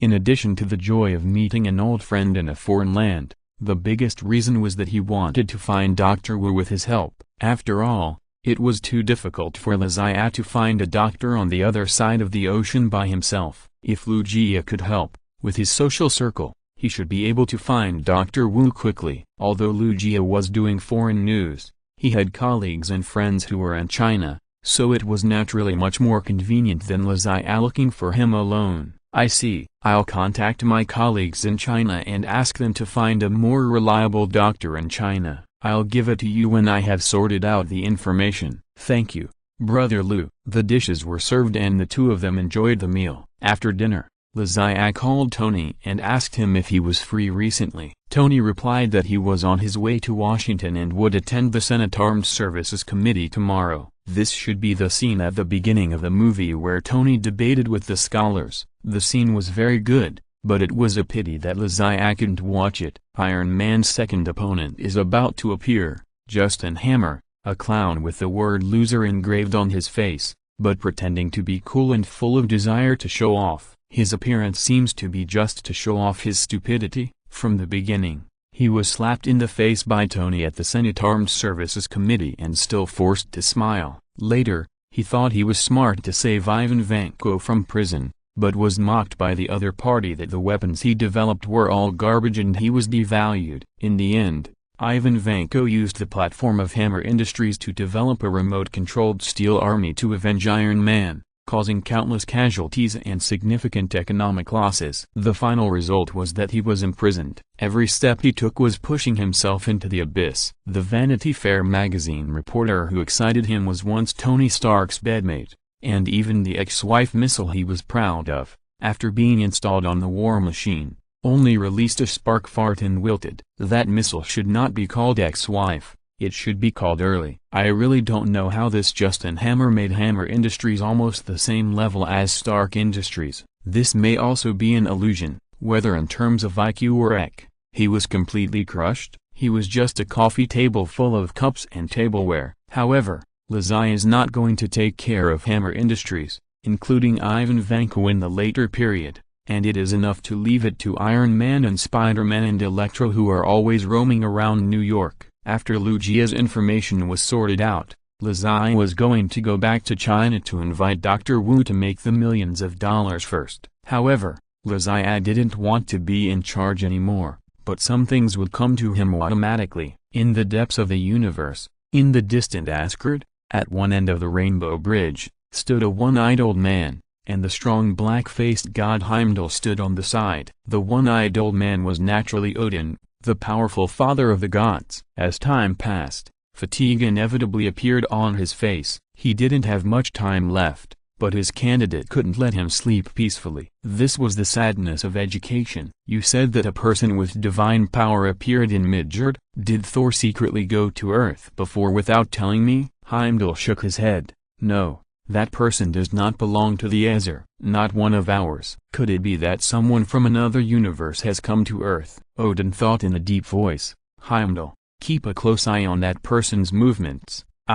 Odin suddenly paused. It seems I have to solve the problem in front of me first. Heimdall, as you command. Heimdall thrust the sword in his hand heavily, and a stream of light shot out from the Rainbow Bridge. Who cares about other gods? Saving my son is the most important thing. Sleep. Chapter 114. Military officer of the Celestial Empire. Tony was very considerate and accepted the interview request without any hesitation. He and Lucia were in the honeymoon period, and it was just an interview. He didn't need to offend Lazai, and the time was right after he was angry with the senator and defeated Justin Hammer in terms of IQ. Tony was in high spirits and wanted to announce his determination to maintain peace on Earth to the world. Facing Luigi's interview, Tony answered almost every question, and the confidence on his face was about to overflow. Mr. Tony Stark is really as brilliant as ever. No matter where he is the focus of people's attention. A young man about 1.7 meters tall stood next to Lazai and sighed. Lazai nodded.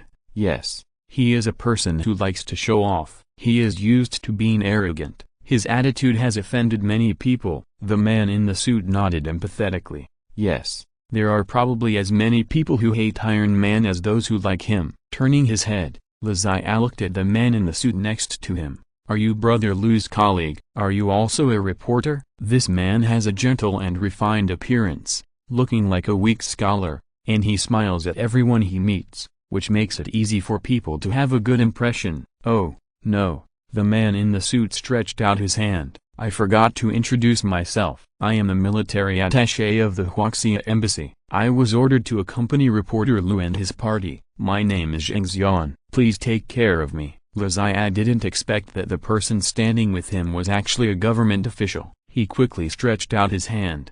Hello, Mr. Zheng. My name is Lazai. I just graduated from high school this year. Please take care of me. But such a weak man is actually a military attaché. Could he be a hidden master? After shaking hands, Lazai deliberately felt the skin on Zheng Xian's hands. There were no calluses or dead skin on the hands of martial artists. This man looked like a scholar. Mr. Lazai is already the CEO of a company with assets of over 100 million yuan at such a young age. He is really young and promising. Zheng Xian complimented with a smile. Lazai's eyebrows jumped when he heard it. The whole world knows that I opened a company? Impossible. The company has not officially had business dealings with the outside world yet, and there should be very few people who know about it. Could it be? Lazai glanced at Tony, who was talking in the distance. Could it be that this guy broke the news and was deliberately causing trouble for me? Zheng Xian waved his hand. Mr. Lazai, you don't have to have any doubts. We are based in the United States. We all know a little about things related to Chinese people. In fact, I have no other intentions, just to show my respect. It's really interesting, Lazai muttered. Thank you, Mr. Zheng Xian. I just stumbled upon it by accident. In fact, the company's assets and ideas are not mine. I just got lucky. Oh, the name Zheng Xian seems to have been heard somewhere before. Oh, it can't be. Lazai looked down at Zheng Xian's eyes that narrowed into slits when he smiled. He had no impression of this face, but China is so big. With a population of more than 1 billion, it is normal for people to have the same name. By the way, I may go back to China in a while, but I haven't been back since I was a child, and I don't know if it will be easy to get a visa. Can I ask Mr. Zheng for help then? No matter whether he is the Zheng Xian in Lazai's memory or not, since he is from the embassy, then he should make friends with him. Maybe he can help with visas. After all, China is a society based on personal relationships. Unexpectedly, Zheng Xian laughed. Don't worry about the visa. When are you leaving? I'm leaving my post and returning to China at the end of this month. If you don't mind, we can go together. And since you've never been to China, you must have a good time this time. I happen to have some time off, so I can be your guide. Lazai readily agreed. Then I'll have to trouble you, Brother Zheng. It's no big deal. The interview was quickly completed. Tony didn't give Lugia too much time. After all, he was a busy man. After seeing off Lugia and Zheng Xian, Tony smiled and asked Lazai, I'm going back to Los Angeles in the afternoon. Do you want to come with me? Lazai's appearance changed some of the plots. For example, Tony no longer had the interest to run a lap in Monaco's Formula One car to experience the speed and passion and die after a little fun. His current work focuses to check his father's relics and his own memories that have been sealed for many years. I wonder what kind of expression Ivan Vanko would have when he got the ticket to the Monaco Formula One Grand Prix with so much difficulty, but found that Tony didn't arrive at all after entering. Lazai shrugged. Forget it. I have plans recently, so I won't go to cause you trouble. Tony smiled and persuaded. Although this is true, You shouldn't take it too seriously. Los Angeles still welcomes the Saint Seiya to visit. You are the one who welcomes my holy grail. Lozaya spread his hands. In fact, you don't have to be so scared. I saw the model of the exhibition hall made by your father at the opening ceremony that day. It felt very delicate and mysterious. Have you ever thought that there might be something hidden in the design of the exhibition hall model? That model has been passed down for decades, and your expo is, to some extent, the key to the future. So, maybe there is some mystery in that model? Think about it. Has your father told you anything? My father always speaks to me in a domineering manner. It would be strange if I could remember what he said. Tony shook his head. I have never listened to him. Sometimes I really wish I could listen to something. This is another sad story about the death of Tony's parents. 9 out of 10 people who have watched Captain America 3 Inches will sympathize with Tony's experience. His parents died at the hands of an enemy spy, and this spy happened to be Captain America's good friend Bucky. When Captain America fought with Tony to protect Bucky, and blocked his attack with the shield made by Tony's father, and finally destroyed the power source of the Iron Man suit with the shield, the scene was so ironic. When Tony shouted, "That shield is not yours, you don't deserve to use it, it was made by my father," he felt so helpless and wronged. Captain America is a person of Howard's generation. They were friends who fought against the Red Skull together during World War II. During the Avengers period, he and Tony were also comrades who fought side by side countless times. But everything is better than Bucky. No matter how unscrupulous and unforgivable Bucky has done in the nearly 70 years of being controlled by the enemy, Captain America will protect him. Just because his name is Bucky, he was his best friend. Chapter 115 Thor's Hammer. Lozaya saved New York, but no one knew that this was the case. It was one night. He squatted on the holy clothes box as usual, and he asked someone to renovate the ceiling above his head, and opened a large skylight to facilitate him to observe the night sky. In the laboratory downstairs, the research on lizard serum has reached a critical moment. Dr. Connors and Gwen are working overtime with many experimental dogs. Even in the second half of the night, no one chooses to leave. Felicia on the 5th floor left for personal reasons. Otherwise Lozaya could have invited her to drink a glass of 1982 Mao Tai. This wine was sent by Zheng Xian, and Lozaya has not tasted it yet, but with his level, it is estimated that it will taste no different from Niu-er. Lozaya was squatting on the holy clothes box to observe the celestial phenomena, and suddenly found that purple air gathered in the east. The bull and the dipper were rushing towards the sky, and the handle of the dipper pointed east, so he speculated, "Fuck, something is going to fall from the sky." The stars and the like were of course nonsense. Just now, Lozaya's small universe suddenly warned him, and he looked up and saw a beam of light in the distance in the sky flying towards the Earth at a high speed. According to Lozaya's estimation, the speed of that force must exceed the speed of light. An object that is faster than the speed of light is hitting the Earth. The purple potato spirit has not arrived yet, and the Earth is about to be destroyed. It's impossible, right? Didn't NASA, the Russian Federal Space Agency, the European Space Agency, and the National Space Agency of the Great Heavenly Kingdom observe it? The missiles that were promised to intercept the asteroid impact, launch them quickly. Lozaya's crazy complaints had no effect. The white light seemed to be just a moment, and it crossed time and space and smashed straight towards the building where Lozaya was. If this building was really smashed, I dare not say whether Lozaya would have to pay for it, but he would definitely go bankrupt.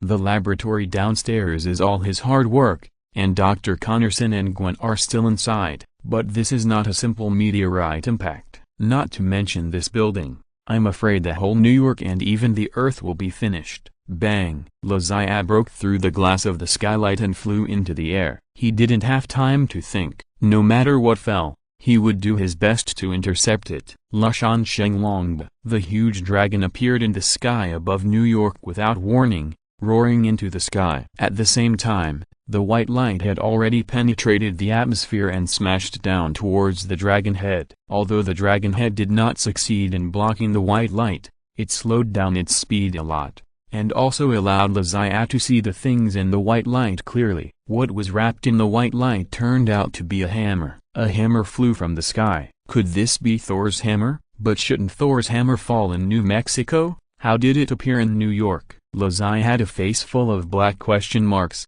Damn, if I had returned to China a few days earlier, would New York have been flattened by a nuclear attack? But on second thought, that was not right. In the movie, the hammer fell into New Mexico and only created a pit of dozens of meters. Lazai is not a physics expert, and there is no way to calculate the impact force of the impact based on the size of the pit.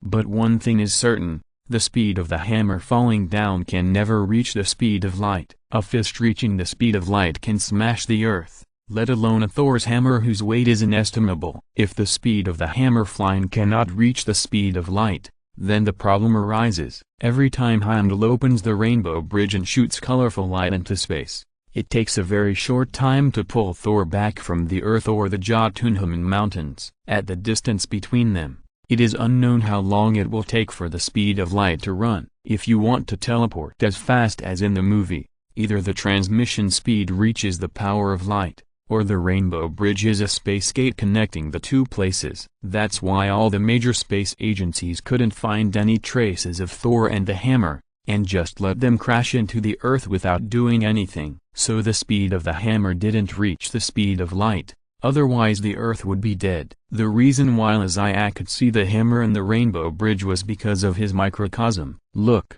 the microcosm can explain anything that is unscientific, unreasonable, or even contrary to common sense. How magical! Because of the protection of divine power, Shenlongba didn't cause any damage to the hammer over there, but it greatly slowed down his speed, and even stopped him in the sky. Lazai flew into the sky with the reverse force of the microcosm under his feet. After that night that he didn't remember who he spent time with, his control over the microcosm had been improved to a new level, and he could get rid of gravity at will without relying on Mo Yi's wings. Looking at the hammer suspended in the air, there is no doubt that this ugly flat-headed hammer is Thor's hammer. This thing has no mythological beauty at all. From the hammerhead to the hammer handle to the belt and bracelet at the end of the handle, it is full of flaws. Compared with the holy cloth, it is just a pile of shit. It is Thor's hammer, Mjolnir, which is known as the strongest weapon in Norse mythology. Although he didn't know why Thor's hammer fell in New York,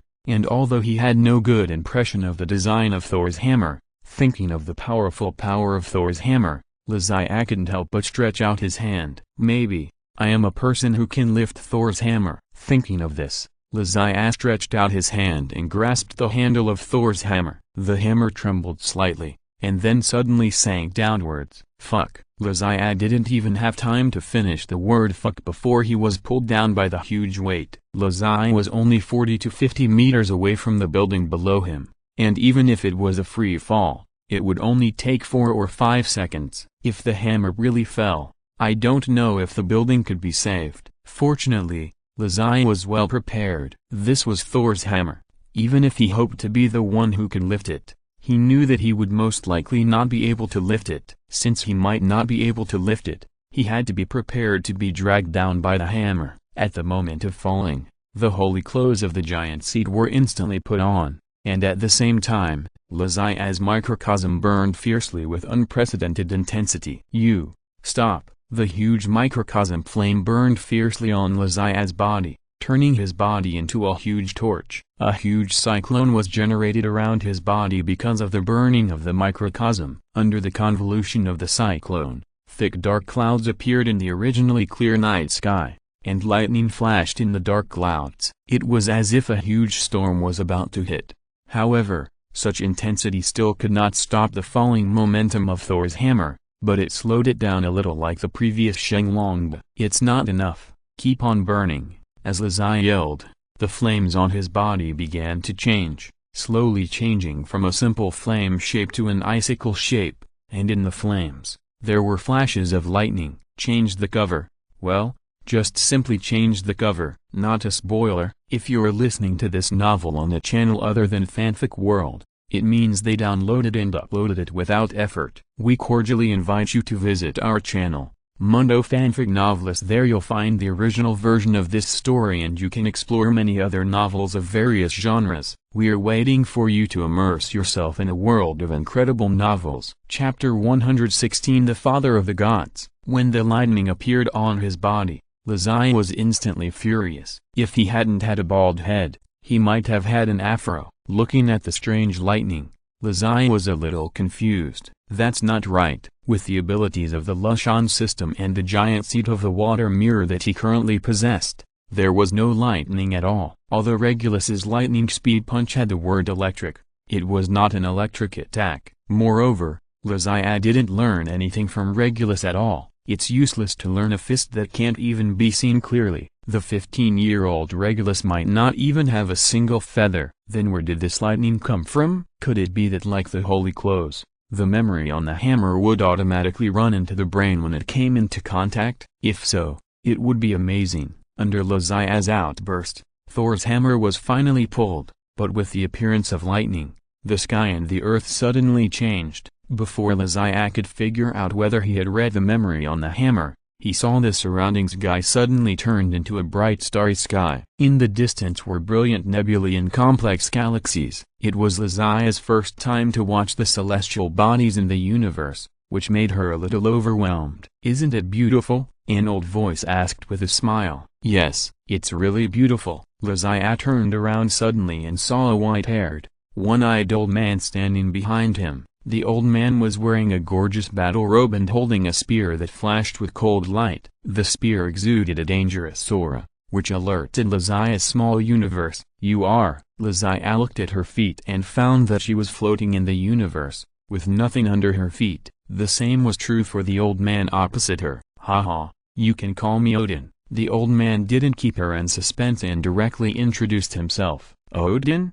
The father of the gods." As early as when she saw the old man's appearance, Lazai had guessed it. After all, there would be no one else but Odin who would be the one-eyed, pretentious old man who appeared with Thor's hammer. Odin nodded without any extra movements, but Lazai suddenly felt a strong momentum emanating from him. The momentum was somewhat similar to the small universe, but it was a little different. If the realm of the microcosm is used to judge, the old man may have surpassed the eighth sense. Odin did not actively release his aura, but Lazai suddenly had an urge to kneel down for some reason. Is this the power of the father-in-law? Could it be that Odin possesses the will of the gods? Otherwise, how could a mortal like me have the idea of kneeling down? Lazai would naturally not bow down. He clenched his fists, gritted his teeth, and the microcosm burned madly in his body. He used his will to resist the crushing from the opposite realm. After a while, Lazai's nails pierced his fists, his lips were bitten and bleeding, and a layer of fine sweat broke out on his body, but he resisted the crushing and did not let himself kneel down. After all, the aura of Odin was not the microcosm. Odin smiled and gently paused the spear in his hand. The oppression suddenly disappeared. Lazai's body shook and stood firmly. Is this the microcosm? It's really a magical power. Lazai's eyes suddenly widened. His biggest secret was revealed by Odin. Could it be that Hilda and Lifia in the Saint CEO world were controlled by him behind the scenes? Or did this guy actually have the ability to see through people's hearts? In front of him, I was no different from a stripped lamb. Odin shook his head. This power is somewhat similar to divine power, but the use is somewhat different. As an ordinary earthling, where did you learn this power? Lazai looked at Odin. Since you know that this is the microcosm, don't you know where it came from? As the father of the gods, is there anything in this universe that you don't know? Odin sighed. Child, the vastness of the universe is greater than your imagination. Who dares to say that he knows everything in the universe? I, the so-called father of the gods, am just the king of Asgard. I'm afraid there are many beings in the universe who are more powerful than me. It seems that Odin can't see through people's hearts. Lazai calmed down instantly. Maybe it's because I'm old and I see things more clearly. If Thor were here, he would definitely hold his neck high and brag that he is the king of Asgard and the most powerful god in the universe. By the way, Thor's hammer was mailed to New York, but where's Thor? I didn't see him land. At the same time, in the wilderness of New Mexico,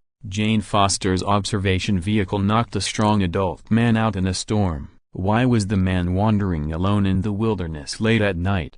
And why was he unharmed after being hit by a car? What did the words he shouted mean? Was he drunk or looking for a hammer? What's behind all this? Bullshit. Thor was so angry that he was stunned by Jane Foster's friend and assistant, Long-Faced Sister, with a stun gun. It is said that Thor, who carries a hammer and discharges electricity everywhere to maintain the glory of the northern god, is actually afraid of electric shock. This is really dramatic. As for how Thor would travel nearly 3,000 kilometers to New York to find his beloved hammer, Zodiac didn't know. But Coulson didn't need to make this trip to New Mexico. Hawkeye didn't need to follow him to show off on rainy days. Hawkeye might have retired. By the way, I don't know if those human traffickers have been cleaned up. I'll ask Sheriff George when I have time. I don't know if the sheriff is busy recently. The old man was guarding against me like he was guarding against something, but in the end, he let the wolf into the house and let me take your precious daughter, but I think I was passive at the time. Speaking of which, Gwen's fighting power is really too strong. Do I need to find confidence in ordinary people? Felicia, who lives downstairs, is not bad. I don't know what she went back for today. Otherwise,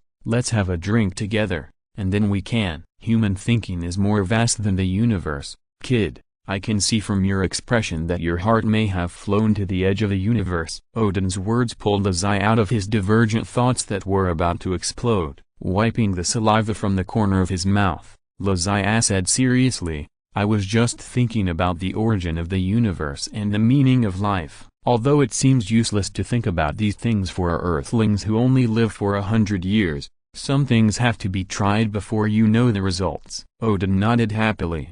Then have you figured it out? Azai shook his head decisively. No. In fact, what I want to figure out most now is, what does Odin, the father of the gods, want to do by bringing me here? Is he punishing me because I took this? Azai raised the Thor's hammer in his hand, and the hammer was lying quietly in his hand, without any signs of discomfort. Odin shook his head. I came to you presumptuously because I hope you can do me a favor. Chapter 117 Do me a favor. Azai scratched the back of his head. The father of the gods wants me to help. Are you sure I can help you with anything? Odin nodded. I can't think of anyone more suitable for this matter except you. Okay, tell me first. There are not many opportunities to help Odin, who is at the level of the father of the gods, although Azai doesn't think that he can help Odin with half a universe between them. Since you know me, you should have heard of Thor. Yes, Thor, the god of thunder, the strongest fighting force in Asgard. This hammer is his weapon. Frankly speaking, I still don't understand why I can lift this hammer, because in our legend, only Thor can use it. Azai shook the hammer in his hand, hoping that Odin would tell him that this was not an accident. This is my instruction. Odin sighed. Years of victory have made Thor's eyes blind, and his character has become arrogant, conceited, greedy and stupid. Not only did he provoke a war without my knowledge, he even contradicted me. I thought he was ready to take over the kingdom of God from me, but I didn't expect that I was wrong. Thor still needs time to gain experience. He is unable to take on the responsibility of leading the kingdom of God now. Thor can't do it. Let's change someone else. Azai threw the hammer into the air and then reached out to catch it. You only have this one son? Don't tell me that as a god king, you don't have a big harem. The god king next door, Zeus, is not like that. Are you talking about the old guy from the Olympian Protoss? Odin shook his head and said unconvincedly, I'm not much worse than him. I have many sons, but there are only 2 of them who are of the right age and are relatively outstanding. Azai keenly discovered something. Odin obviously knew about the Olympian Protoss, which means that the alien race of the Olympian Protoss exists in this universe. By the way, Azai seemed to have heard somewhere that Ares, the god of war, had joined the Dark Luxury Avengers dinner organized by the Green Goblin. Before, he thought that those should be stories from a parallel world. After all, in this world, the Green Goblin had already skipped it. But Odin's words broke Azai's guess. The Olympians really existed. Well, the question is again, what is the relationship between Ares and the Olympians in this universe and the gods in the Saint Seiya world? And is the power system of the Olympians a microcosm? According to Odin, the power of the microcosm is very similar to the divine power used by the Aesir. So it is very likely that it will be similar to the power of the Olympians. Since there are Olympians, then there must be the goddess of war and wisdom Athena. Athena, The first thought that flashed through Lazia's mind was that Lazy's divine clothes were found. But after this thought flashed through his mind, a series of question marks followed. Will the existence of Athena suppress the saints? Where can I find her? What if I can't beat her? Should I swear allegiance? That's too frustrating. The most important point is whether her blood has any effect on the saint cloth. If it doesn't work, then Lazia won't have any burden if she doesn't work. But if it does work, and she wants me to lick her ass, where should I start? Father of the gods, have you seen the Olympians? There are not only legends of the Ezra on Earth, but also legends of the Olympians. I just don't know where they are in the universe. Speaking of which, I am still yearning for these mythological characters. When Lazia asked the question, her mind suddenly buzzed. There are also legends of havoc in heaven on earth. Could it be? No way. Who knows? Odin shook his head. The universe is so big, it's bigger than we can imagine. When we first arrived on Earth, we heard about the existence of the Olympians from the people on Earth, but we never saw them. As for where they are in the universe, we don't know. Greek mythology was formed in the 8th century BC, while Norse mythology was formed in the 1st to 2nd century AD, a difference of almost 1,000 years. Based on this time, combined with Odin's words, it can be roughly assumed that in this world, the Greek Olympians appeared on Earth and were worshipped as gods by humans earlier than the Ezra in Northern Europe. They have never met, and both have left Earth and have not appeared for a long time. If it weren't for Thor's own death, not only did he lose his throne, but he also caused Odin to deprive him of his divine power and throw him to Earth. Then in the understanding of Earthlings, these mythological characters are likely just story characters. No one would think they are real. It seems that the matter of finding the Olympians needs to be put on the agenda,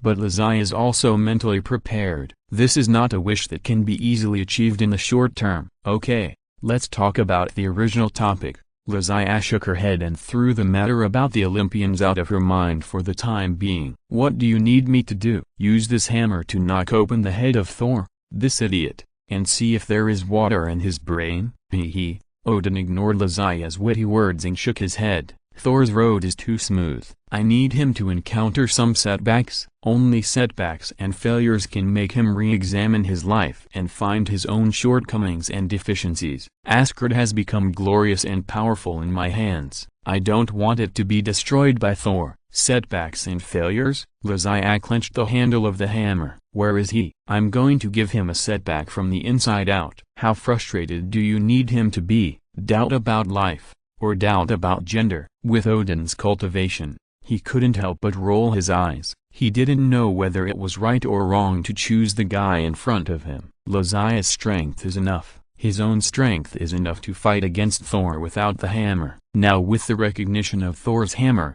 Thor will feel pressure as long as he appears. But this character is too troublesome. What is doubting gender? I want Thor to change his gender.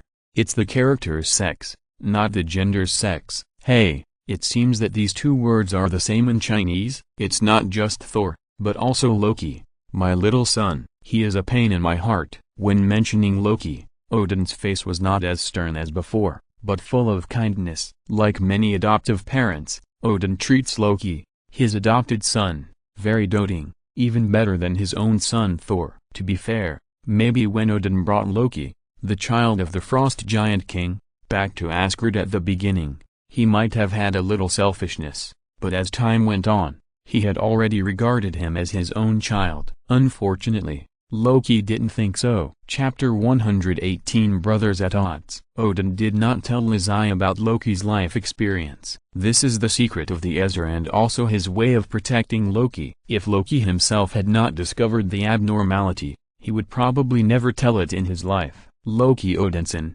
my favorite youngest son, has been very smart since he was a child. He can always learn the complicated magic taught by his mother very quickly. In this regard, he is much better than Thor. But children will always grow up and always compare with each other. Even if you do well, they may think you are unfair in their hearts. Loki is a smart child, but he is also a child with a lot of thoughts. Although Loki did not say it on the surface about Thor's succession to the throne, he would feel unbalanced in his heart and would feel resentful towards me. As their father, it seems that no matter what I do, It is wrong. Lozaya nodded. Although he has never been a father, he has heard of some brothers fighting against each other. There are too many cases of mediating family disputes on the late-night emotional programs in China. Luxin said that it is difficult for an honest official to judge family affairs. Lozaya could only listen to Odin's complaints, but she couldn't say what Thor and Loki did wrong. No matter how right they were,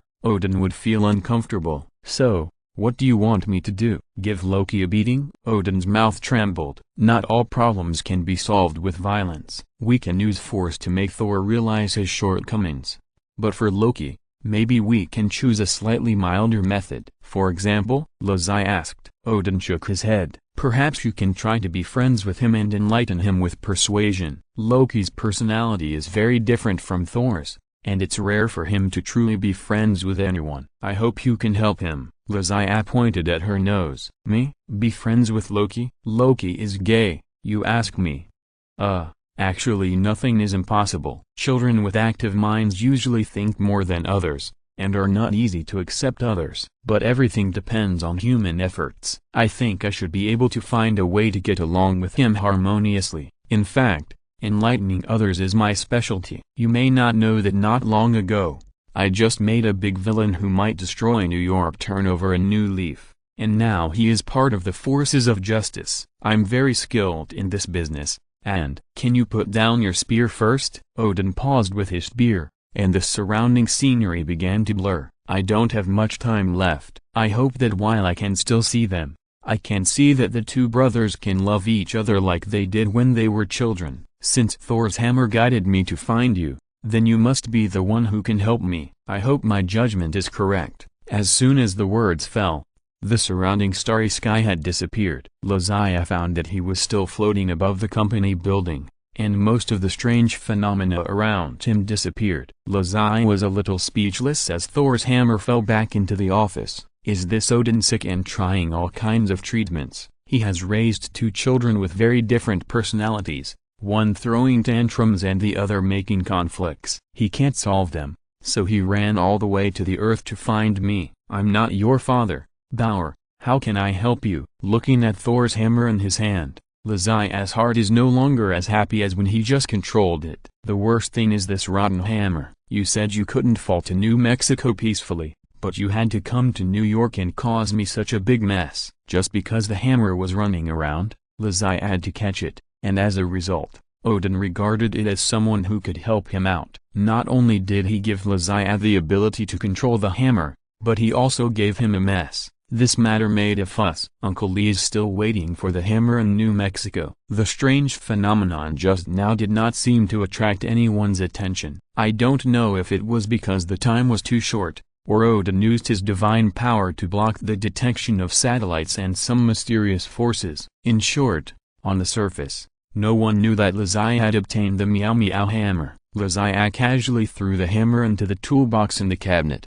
and went downstairs to the laboratory. Anyway, no one could steal the hammer, so he just threw it there. As for helping Odin to punish his son, there was no need to rush. The hammer was here, and they would naturally come to the door. On the 4th floor, Gwen was sitting at her desk sorting out the experimental data. The busy work made the people in the laboratory not notice the strange phenomenon that had just happened outside. Even if Lozaya walked into the laboratory, not many people saw it. There were busy people everywhere. Seeing that everyone was so dedicated to building the future of the company, Lozaya felt stable in his heart. If people's hearts are willing, great things can be expected. How is the calculation? Lozaya sat down opposite Gwen's office and casually picked up an ornament to play with. The ornament was about 18 centimeters long and about 4 centimeters in diameter. It is roughly an orange cylinder with a flesh-colored hemispherical head on one end, and 2 dead fish eyes painted on the head. There are 2 thin wooden sticks on each side of the cylinder as arms. This ornament with a serious expression and sacred posture was made by Lozaya for Gwen a few days ago. It has a very meaningful name,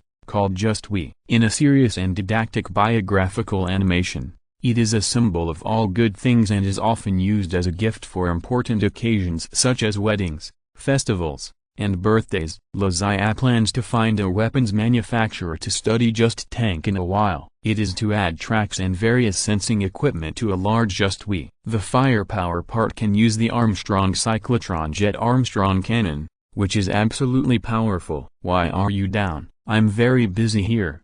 If you are tired, go to sleep first. I may stay up all night tonight, Gwen said without raising her head. Her hearing is very sensitive. She recognized Lazia's identity from the footsteps before Lazia approached. Oh, Lazia stood up, closed the blinds of the office, and locked the door from the inside. Gwen raised her head and rolled her eyes helplessly. What do you want to do? I'm very busy now, although I'm very interested in you. I really don't have time. Of course I do. Lazia came over, took the chair behind Gwen away, and then squatted on the spot. Patting her legs, Lazia raised her eyebrows. What are you waiting for? It's enough to be interested in you. Leave the rest to me. She handed the Just We in her hand to Gwen.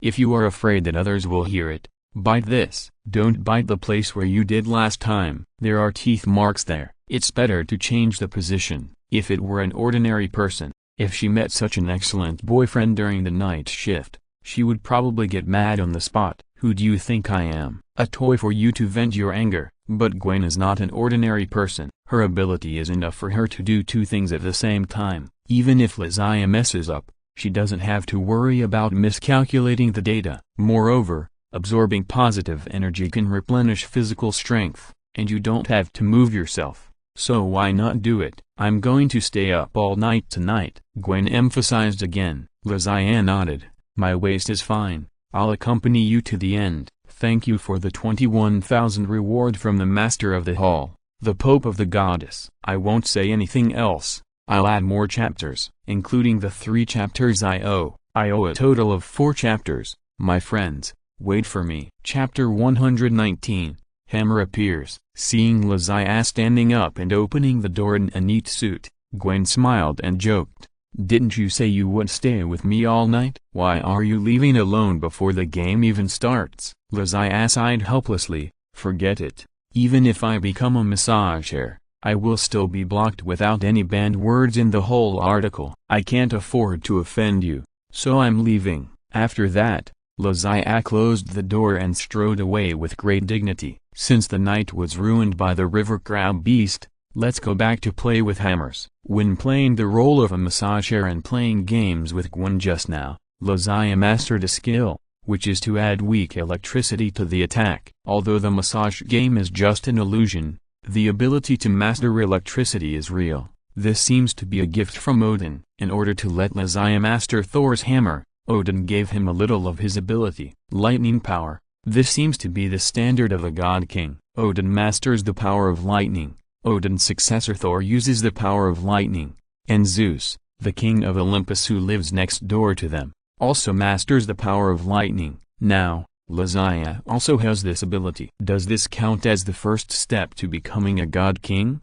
I think too much. After playing with the hammer all night, Lazia became a little more familiar with the power of lightning, but after all, it is an external force from a different system from the microcosm, so it is difficult to master it as skillfully as ice and fire. Of course, it is still possible to control Thor's hammer. The few days with Meow Meow Hammer have been very harmonious. Lazia even feels that Thor doesn't need to appear. When the Avengers are formed, he can take the hammer to play a cameo as Thor. The combat power is guaranteed to be not much lower than the original, but Thor doesn't think so. On the 3rd day after getting Thor's hammer, Lazia was blocked at the door of the office by a tall and strong man. This man has long blonde shoulder-length hair with a middle part, a face full of stubble, and when his eyes are narrowed, he looks a bit like the master of Chinese painting the king of face-shaking Jinjiang. Hi. The middle-parted man gave Lazia a confident smile and said in a heavy tone, I am Thor, son of Odin, and I am here to retrieve my hammer. Your hammer? Lazia didn't expect Thor to come to her so soon, although this was reasonable. After all, the hammer has fought side by side with Thor for so many years, and there is a vague connection between them. In addition, with the secret guidance of Odin or Loki, who now controls Asgard, Thor quickly found the location of the hammer, and with the help of Jane Foster, He came all the way to New York. Yes, my hammer. Thor pointed to the office behind Lazai. Although I don't know why it appeared here, since I have found it, I will naturally take it away, because I am its owner. Since Lazai had been commissioned by Odin to stimulate Thor, he would not give him the hammer so easily. I'm sorry, sir, this is a private space, and there is nothing you are looking for. The stairs to leave are on the left. Goodbye. After saying that, Lazai was about to close the door of the office. Who knew Thor would hold the door open, then walk inside with his chest muscles puffed out. The hammer belongs to me and Asgard. Mortal, you'd better get out of the way, otherwise I will define you as a thief. Bang! Thor bumped into Lazai, and something surprised him. He had never bumped into a mortal. Although he was deprived of his divine power by Odin, Thor's physical fitness was not exaggerated. Falling from the sky or being hit by a car could not cause any damage to his body. Facing mortals on Earth, he was sure that he could beat 10 without using his feet, but Lazai gave him a warning. Thor looked at Lazai with some curiosity. He had only heard Heimdall say that there were people on Earth who could use divine power, but he didn't know who it was, so he didn't know Lazai's secret. You are strong, man. Thor stared into Lazai's eyes, and it was hard to tell whether there was curiosity or fighting spirit in his eyes. Lazai smiled indifferently. You're not bad either. This indifferent attitude instantly hurt Thor's self-esteem. How dare a mortal treat me so disrespectfully? It seems that I need to show off my skills to the stupid earthlings. Can't we talk about it in a peaceful way? Do we have to fight? A petite black-haired girl next to him pulled Thor and persuaded him in a kind voice. Lazai then realized that there was someone standing behind Thor. Just now, all his energy was focused on Thor. Who is this? Lazai asked in confusion. Jane Foster, astronomer. The black-haired girl took the initiative to introduce herself. I'm a friend of Mr. Thor. Girlfriend, Thor suddenly added, looking at Lazai provocatively as if he was claiming sovereignty. Damn, after 3 days on Earth, he got a girlfriend who is beautiful and well-educated. Can this leave a way out for our Earthmen? Lazai smiled instantly, stepped aside and let Jean and Thor into the office. You should have said it earlier. If I had known my sister-in-law was so beautiful, I would have made friends with you a long time ago. The two did not seem to understand the meaning of this sentence, but walked into the office curiously. Jean looked around and found that there were many large books on the large bookshelves around. It seemed that the owner of this office was still a person who liked reading. However, many of these large books were written in Chinese characters. Jean had learned a little Chinese, so she could not understand them. Pointing at a book casually, Jean read in her poor Chinese, Kim and Wood. Thor went straight to the Thor's hammer on the desk. Old friend, I have kept you waiting for a long time. With the joy of reunion, Thor reached out and grasped the handle of the hammer, and then pulled it hard. The hammer decisively did not move. He pulled it with both hands again, but it still did not move. Tony stepped on the desk with his feet. His face turned red because of the excessive force, but he still could not move the hammer with such a great force. After trying, Thor helplessly discovered that he was abandoned by the hammer. Thor couldn't even lift Thor's hammer. Is this a funny story or a horror story? Father of the gods, Father God, why on earth is this happening? If not being able to lift Thor's hammer had already brought Thor to the bottom of his emotions, then the next thing completely broke his bottom line and rushed all the way to negative infinity. Lazai walked to the table, stretched out his hand and easily took Thor's hammer in his hand, curling his lips. It seems that this thing doesn't belong to you, Mr. Thor Odinson. Looking at the hammer that rejected him but was played within Lazai's hands, Thor almost choked himself to death with a mouthful of blood. What's the difference between this and having his wife kidnapped? If I'm not mistaken, my account should have been hacked this morning. There's only one chapter today. 404 is exhausting. Thank you Wrong Juan Circle for the reward. Chapter 122 Brothers. Ignoring Thor's eyes that wanted to bite, Lazai turned around and glanced at Jane Foster. For the sake of my sister-in-law, I can ignore your unreasonableness just now, but my hammer is quite unique, and it seems that it doesn't like you. Thor glared and gritted his teeth to refute.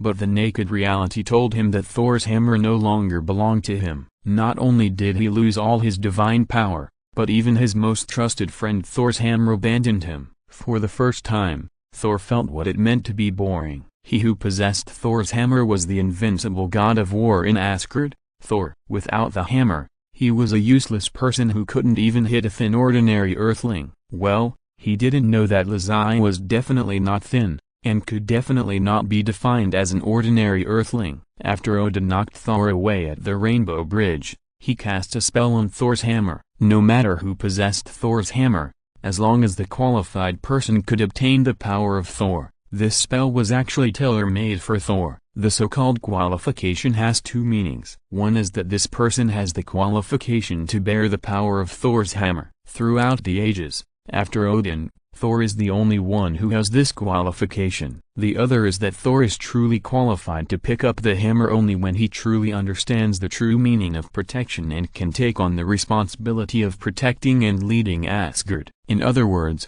the hammer is there. When you grow up, the hammer will still be yours. But when Odin later learned that there was an alternative existence like Loki on the earth, his mind changed. Since he was determined to temper his son, it would be better to do it thoroughly and break the perception that only Thor can pick up the hammer, so that he knows that he is not irreplaceable. Everyone will have an illusion more or less in the process of growing up under the care of their parents and relatives since they were born. I am the center of the universe. I am the son of the plane, and all my practices and ideas should be recognized and praised by everyone. This is even more true for Thor, who is invincible with the hammer of Thor. He even ignores his father, Odin, the king of gods who is known to know everything. He thinks Odin's approach is too pedantic and conservative, and even points at Odin's nose and scolds him. "You stupid old man." It's no wonder that Odin is angry. No parent can stand it, let alone the king of gods. Odin has begun to doubt his own educational philosophy, so he came up with a bad idea to find Loki, who also has divine power on earth, to stimulate Thor. The result is ideal. Thor, who was already desperate, almost died when he saw the arc of electricity bursting from the hammer of Thor in Loki's hand. Jane was right next to Thor, supporting him in time and patting his back comfortingly. Thor knew that it was impossible to get the hammer back today. Although he was a little unwilling, he turned around and left. The identity and pride of a god did not allow him to entangle with shameless people, but he would not give up. He believed that when he came back next time, Thor's hammer would be back in his hands. "Are you leaving now?" Loki looked at the backs of the two people and said with some regret, "I want to treat my sister-in-law to a drink. I have the best Maotai from 1982. Watching the two people go downstairs and leave the office building, Loki stood by the window and said to the empty office, "Thor without Thor's hammer is no different from a mortal, right?" A trace of arc flashed on Thor's hammer, ready to go in one direction. "I don't think we are enemies." A tall and thin man with a big back hair and a dark green windbreaker appeared in the direction of the arc. From his expression, he seemed to be very afraid of Thor's hammer. The elder brother just left, and the younger brother came again. Loki wanted to complain in his heart, but on the surface he could only pretend to be on guard. Name, identity, purpose. The arc on Thor's hammer did not shrink at all, but tended to increase. "Hey, man, relax. I told you we are not enemies." Loki, dressed in earthling clothes, put on an expression that said, "I am very kind and don't go after me. My name is Loki, the son of the god King Odin, the brother of the god Thor, and I am here to discuss a cooperation with you." "Is that how you discuss cooperation?" Loki turned around and swung his arm back violently. Behind him, there was nothing, and a dark green figure was smashed out of the void, rolled to the ground and disappeared. Pa, pa. The Loki that Loki was talking to disappeared instantly, and the sound of clapping rang out on the sofa next to him. Loki clapped his hands and praised, "You can actually see through my magic. You are indeed worthy of being recognized by Thor's hammer. I think we can sit down and have a good talk about cooperation." Loki put Thor's hammer, whose arc had dissipated, on the table, walked over and sat down opposite Loki. He could feel that this Loki was the real one. Morph's hammer, Thor Odinson, the god of thunder, and now there's Loki, the god of mischief. "You're not going to tell me that you all are characters from myths. First of all, allow me to apologize for my minor rudeness just now. Loki smiled. Myths are not necessarily stories. It's just that mortals like to worship things they cannot understand as gods. Okay, evil god Loki, who is not a god, I reluctantly accept your apology. Zodiac crossed his legs leisurely.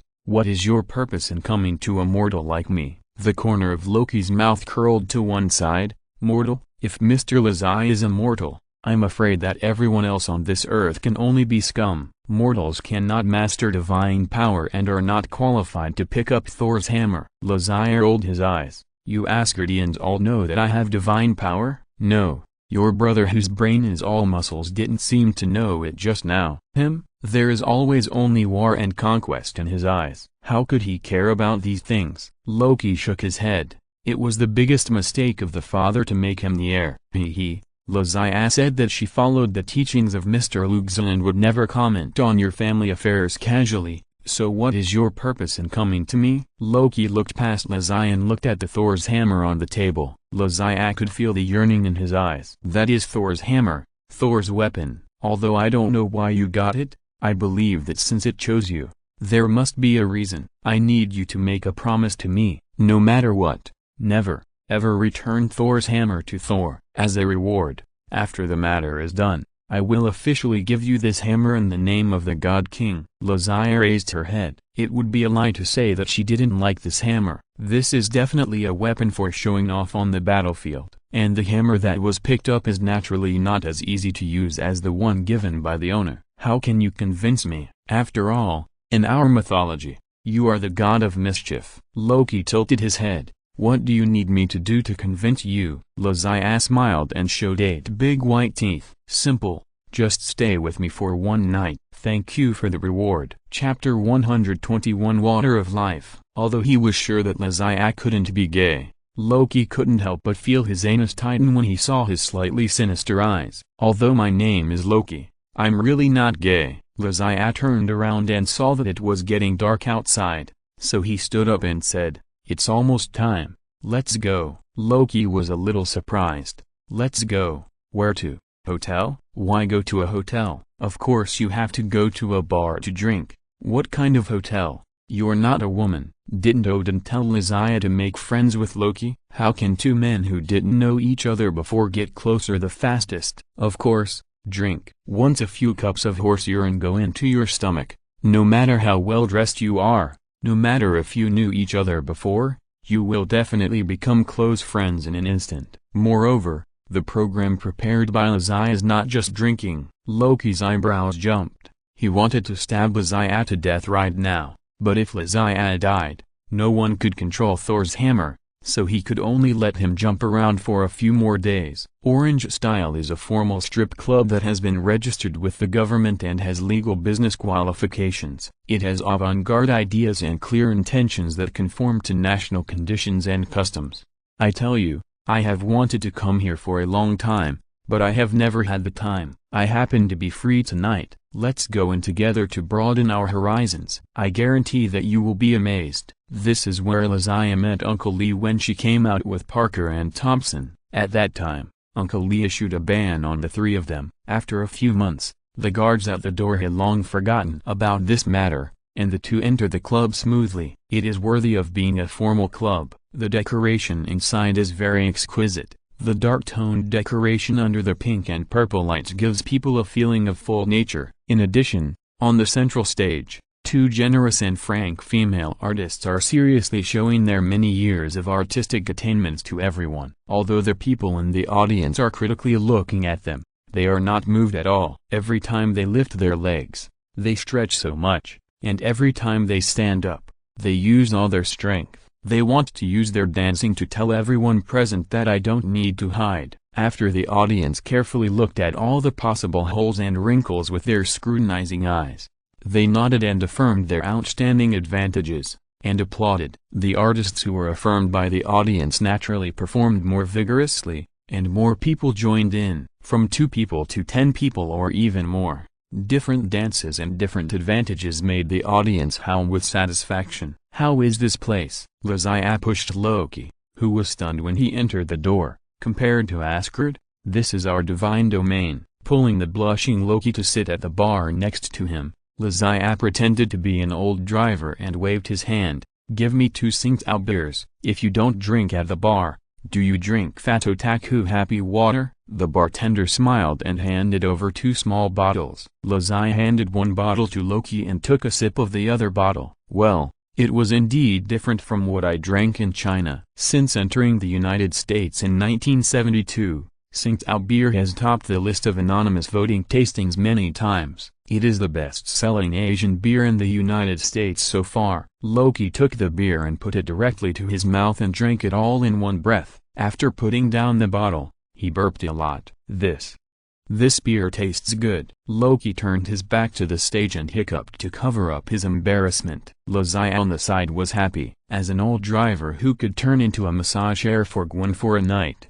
he came here just to fulfill his childhood wish with a pilgrimage heart. To be honest, the artists on the stage, although their postures were diverse and their virtues and skills were excellent, did not arouse much interest in him. But for Loki, he might have to do something against his will tonight. Making friends, what is the easiest of the 4 irons in life? Sing together. After drinking, each of them took a few artists back to ask academic questions all night, such as prenatal care for SOS and so on. The next day, the 2 sat together, and at the same time, a subtle expression that only you could understand appeared on their faces. This friendship was initially established. This was Lazia's arrangement, and it looked perfect. But when things were going on, Lazia found that it was a little different from the plan. Soon, 12 beer bottles were lined up on the bar. Rocky turned his back to the stage and looked at Lazia. "How about it? Can you trust me now?" The weak alcohol content in the beer did not affect Rocky. He was still sober and remembered that the purpose of coming here was just to accompany Lazia to drink and gain his trust. Lazia looked at the half-drunk bottle in his hand,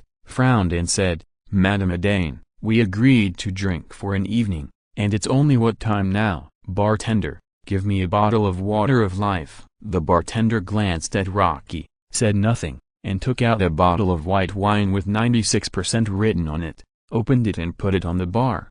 96% Polish distilled vodka, also known as water of life, is usually used to make cocktails. Even the most greedy alcoholics can't stand its high concentration of almost pure alcohol. Now someone actually wants a bottle to drink directly. The bartender silently drew a cross for Rocky in his heart, and "May God bless you to get up tomorrow with your chrysanthemums still intact." Rocky watched Lazia fill the glass in front of him without knowing anything. The pure liquid looked particularly tempting under the lights of the fans. "Is it okay to drink this bottle? I'm very busy and don't have that much time to waste here with you." Rocky felt that it was a wrong decision to agree to Lazia's conditions at the beginning, but it has come to this point, and there is no reason to retreat. Lazia nodded. "Keep your word. This is the only bottle. After you finish this bottle, I will be your most loyal ally." "But," Lazia leaned closer and said with a smile, "but, I hope our cooperation is based on good faith,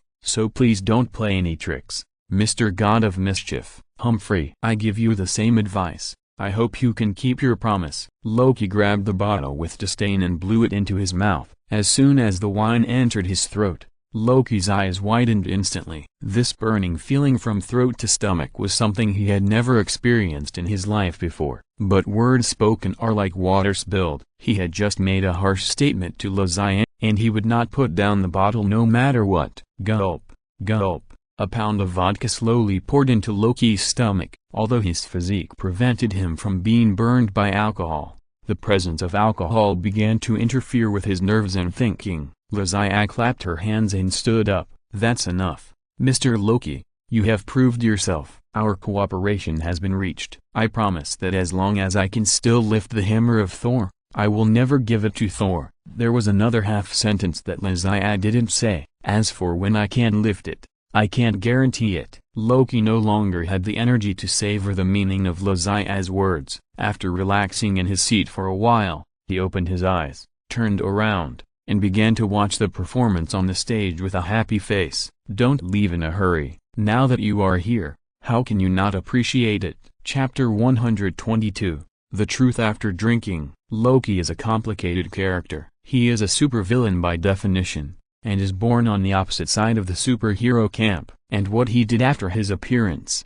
such as pitying his father and brother, and even opening a portal to try to destroy the earth, can be called a villain from several perspectives. But such a villain actually has many fans, and in the end he was slowly whitewashed. This has to be said to be a miracle. According to the later logic, Loki is not actually a complete villain in the Marvel Cinematic Universe, but he is not very friendly to the Earth. The purpose of doing all these things is nothing more than one, to prove to his father that he is not much worse than his brother. This is a person who has lived in the shadow of his brother since he was a child, trying to be the best of himself. But in the end he found that his parents still liked his brother's poor brother the most, especially when he knew his life experience, knew that he was not born by his parents. He had lived for thousands of years, and the place he loved and swore to protect was not his hometown, and his biological father was Laufey, the leader of the Frost Giants, the mortal enemy of his adoptive father Odin.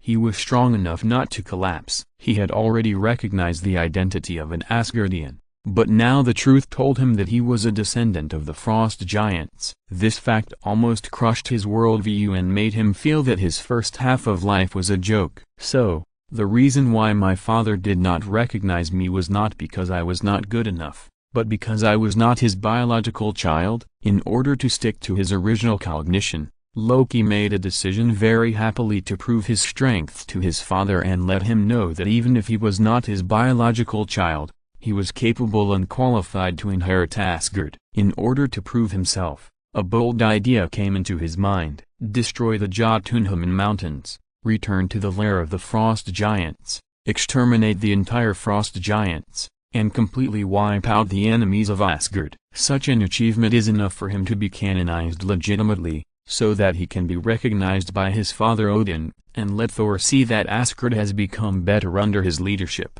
As long as Zodiac can hold Thor back, Loki's plan will definitely be completed perfectly. Do you know what I want to do most right now? Loki's face was a little red from drinking. He held a cocktail and raised his glass to the artist on the stage, his movements still elegant. Go to her? Zodiac leaned against the bar with his arms on it, watching everything expressionlessly. He had just listened to Loki telling stories about his childhood with Thor for 2 hours. The two of them were more than 1,000 years old, and there were so many stories between them, even more than many dynasties in history.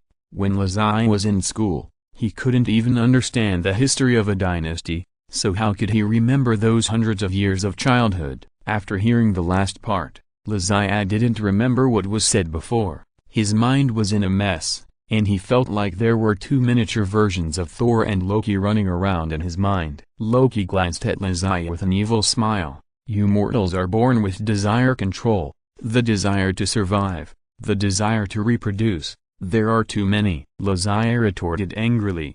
Are all you Asgardians fasting and abstaining from sex? Loki shook his head. No, but we have higher pursuits. To maintain peace in the universe, this is Asgard's duty and the destiny of Asgard warriors. Lazai scratched his ears. To maintain peace in the universe, I have a move called Tathagatapam. Do you want to learn it? Loki automatically filtered out the witticisms that he didn't understand. My greatest wish is to lead Asgard and wipe out all the evil forces. Only in this way can we gain true peace. It sounds like your dangerous idea is no different from that of your reckless brother. Didn't you say that he was punished by your father because he recklessly provoked a war? You should be like-minded comrades. Loki smiled slightly. I'm different from Thor. He does things recklessly, and I, pointing to his head, Loki smiled, I do things with my brain. It was Loki who led the Frost Giants into Asgard to disrupt Thor's canonization ceremony.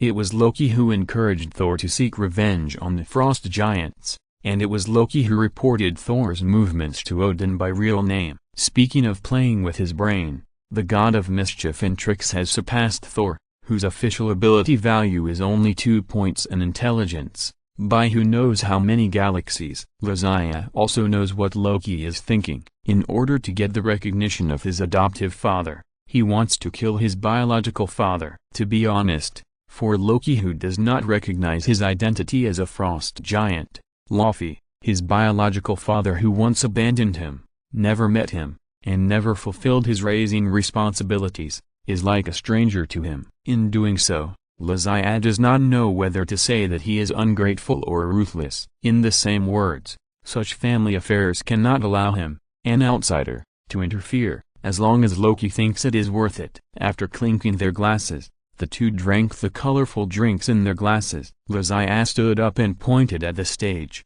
Before maintaining the peace of the universe, would you like to help them adjust the hormones in their bodies? Don't worry about the technology, they will definitely satisfy you. Loki leaned over and hung on Loki's shoulder. You are not bad, much better than those people in the kingdom of God. They are either afraid of me or wary of me. Even my mother has never talked to me for so long. They only talk about some big principles, saying that I should love Thor because Thor also loves me. Do I love Thor? Of course I love him.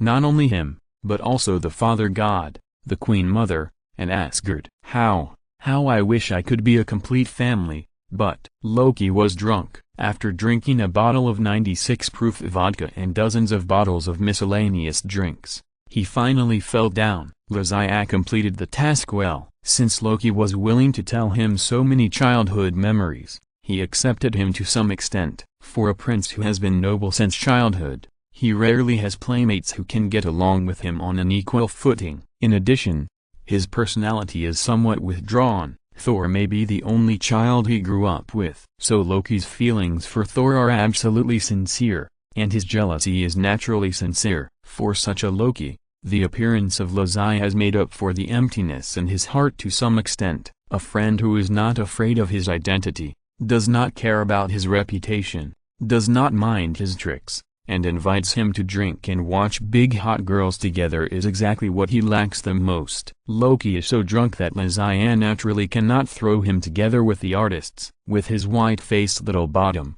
he is afraid that he will be squeezed dry by those professional players in one night. Even if he has a strong physique and extraordinary talents, it seems a bit bad to take him home to live with me. What if this guy also likes to sleepwalk and write little emperor books? I am not afraid of writing, but I am afraid that he will get excited while writing. Make up for yesterday's update. Thank you board for the 200 reward. If you are listening to this novel on a channel other than Fanfic World, it means they downloaded and uploaded it without effort. We cordially invite you to visit our channel, Mundo Fanfic Novelist. There you'll find the original version of this story and you can explore many other novels of various genres. We are waiting for you to immerse yourself in a world of incredible novels. Chapter 123 Goodbye Brother. Loki was a little confused when he woke up. Who am I? Where am I? And what am I doing? This is a not so big space, even a little cramped. Not even close to his spacious palace in the god's domain. You're awake, a familiar voice sounded beside him. Loki turned his head and saw a smooth and strong back facing him. There were red and swollen scars on the back, and sweat and blood were slowly flowing down. What happened? Loki took a look at his clothes, except for the coat. Everything else was intact. Don't stand there, help me apply some medicine. This bastard is really cruel. Thor threw a bottle of medicine behind him, and Loki took it subconsciously, just like countless times before. When his brother was injured, his brother helped him apply medicine distressedly. Everything seemed to have returned to the past, but they couldn't go back. Who hurt you? Loki paused, and still picked up the medicine to clean up Thor's wound. HMPH. You should know the bastard who stole my hammer. Thor endured the pain of the wound expressionlessly. He was not a member of the Asgard party if he was afraid of pain. You mean Loki? Loki frowned. What happened? That guy found me and sent you here last night. I thought he had done something to you, so I said a few harsh words to him. I didn't expect him to dare to ignore me. So I had a fight with him, and then it turned out like this. Loki looked at the wound on Thor's back. Your injury this time is more serious than any other time before. Without the blessing of divine power, Loki could imagine a scene of Thor being pressed to the ground and rubbed by Loki. It must be very exciting. It doesn't matter, brother. Thor smiled freely. As long as I can protect you, it doesn't matter how serious the injury is. Loki couldn't help but increase the strength in his hand, and Thor suddenly made a hiss. Loki looked at Thor's strong back, feeling a little complicated. Brother, Do you know what I hate most about you? What I hate most is the way you always think you are so awesome. Even though the Father God has taken back your power, you still feel that you can protect me. I am also Odin's son, the god of Asgard. I, Loki, don't need anyone to protect me. Not only that, I will also be the king of Asgard, and I will do better than you. Just wait and see.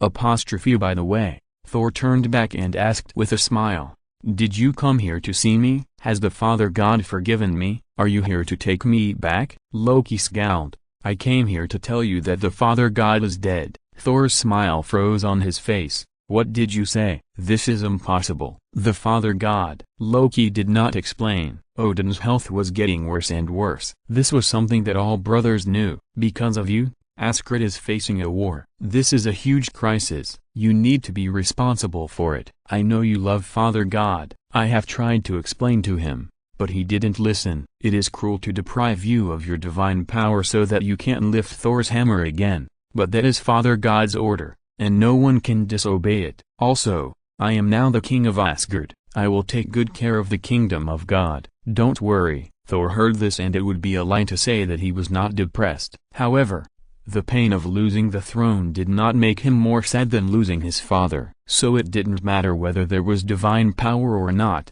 and it didn't matter who was the king. He only cared about one question: can I go home? Loki shook his head. Your eternal exile was also written in the armistice agreement with the frost giants, and it was also agreed by the Queen Mother. Loki said these lies without any burden. As the god of mischief and trickery, this was his specialty. Anyway, Thor would stay on Earth forever in the future, and there would be no chance to confront him again. When he destroyed the frost giants and unified Asgard, who would miss the exiled Thor? There was only one person that everyone admired, and that was Loki, the god king of Asgard. Although I am reluctant, it is a pity that we should say goodbye, brother. Facing Loki's voice that he might never hear again in this life, Thor did not complain or fight. Although he shouted to the sky when he found that he could not lift Thor's hammer, he complained about his father's coldness and unreasonableness. But when he heard the news of his father's death, he grew up instantly. He remembered all the mistakes he had made before, and his father's tolerance for him, cleaning up the mess for him again and again. But the man who always stood behind him could never beat or scold him again. Although these words came from the mouth of a liar who should not be believed the most, Thor believed this liar the most. No matter how many times he was deceived by him, sadness filled him, but exiling him was his father's last order. Thor, who had contradicted his father all his life, suddenly felt relieved at this moment. Since it was his father's decision, I will obey it. Sighing, Thor looked into Loki's eyes and said affectionately, "Thank you for coming to see me." "Thank you." "Goodbye," Loki said, and then he slowly disappeared. Looking at the empty bed, Thor felt empty in his heart. He had lived in Asgard for more than 1,000 years, and now all the contacts were suddenly cut off. His parents, relatives and friends would never see each other again. The huge sense of loss almost made him collapse. The door of the RV was opened, and Jane walked in. "Is your brother awake? Let's take him to have some breakfast." Thor hugged Jane, who walked in. Love is a good medicine to repair the trauma of the soul, and the dose he needs is a bit large. "What's wrong?" Jane patted Thor's shoulder. They had already developed feelings on the way from New Mexico to New York, so Thor told Lizia that Jane was his girlfriend, and Jane did not refute it at that time. However, as a god at that time, Thor was still concerned about the hammer, so the two did not make any practical progress. Seeing Thor like this now, Jane knew that it was time for her to feel his strength. By the way, the wound on Thor's back reminded Jane of something. Lizia just had someone send an ointment, saying that she didn't know whether it would be used by you or your brother, but you two should need it. Thor raised his head. "What ointment?" "Loki is not injured." "Let me see." Jane looked down at the medicine box in his hand. "It should be pronounced Jiu, and the one at the end should be Jiao. Is this Chinese character too difficult?" "The function is, oh here, treatment. Work column." Chapter 124 How to use the hammer. Lizia didn't know what expression Thor should use after receiving the ointment, as he was playing with his hammer in the wild. He had a fight with Thor last night, Although Thor's body was still very strong compared to ordinary people on Earth, without the blessing of divine power, his strength depended on who he was compared with. In the movie, he was hit by Jane's car when he landed and was unscathed, but later when he went to find the hammer, he was hit on the face by several agents and was almost disfigured. Putting aside the bugs in the movie, the Thor that Lizaya met was indeed very capable, and his body was even stronger. Even without the blessing of divine power, his strength was measured in tons, and his body's ability to withstand blows was far higher than that of ordinary people. But despite this, he was still completely defeated by Lizaya, who did not use the microcosm, and the wounds on his body were proof of this. After beating up Thor,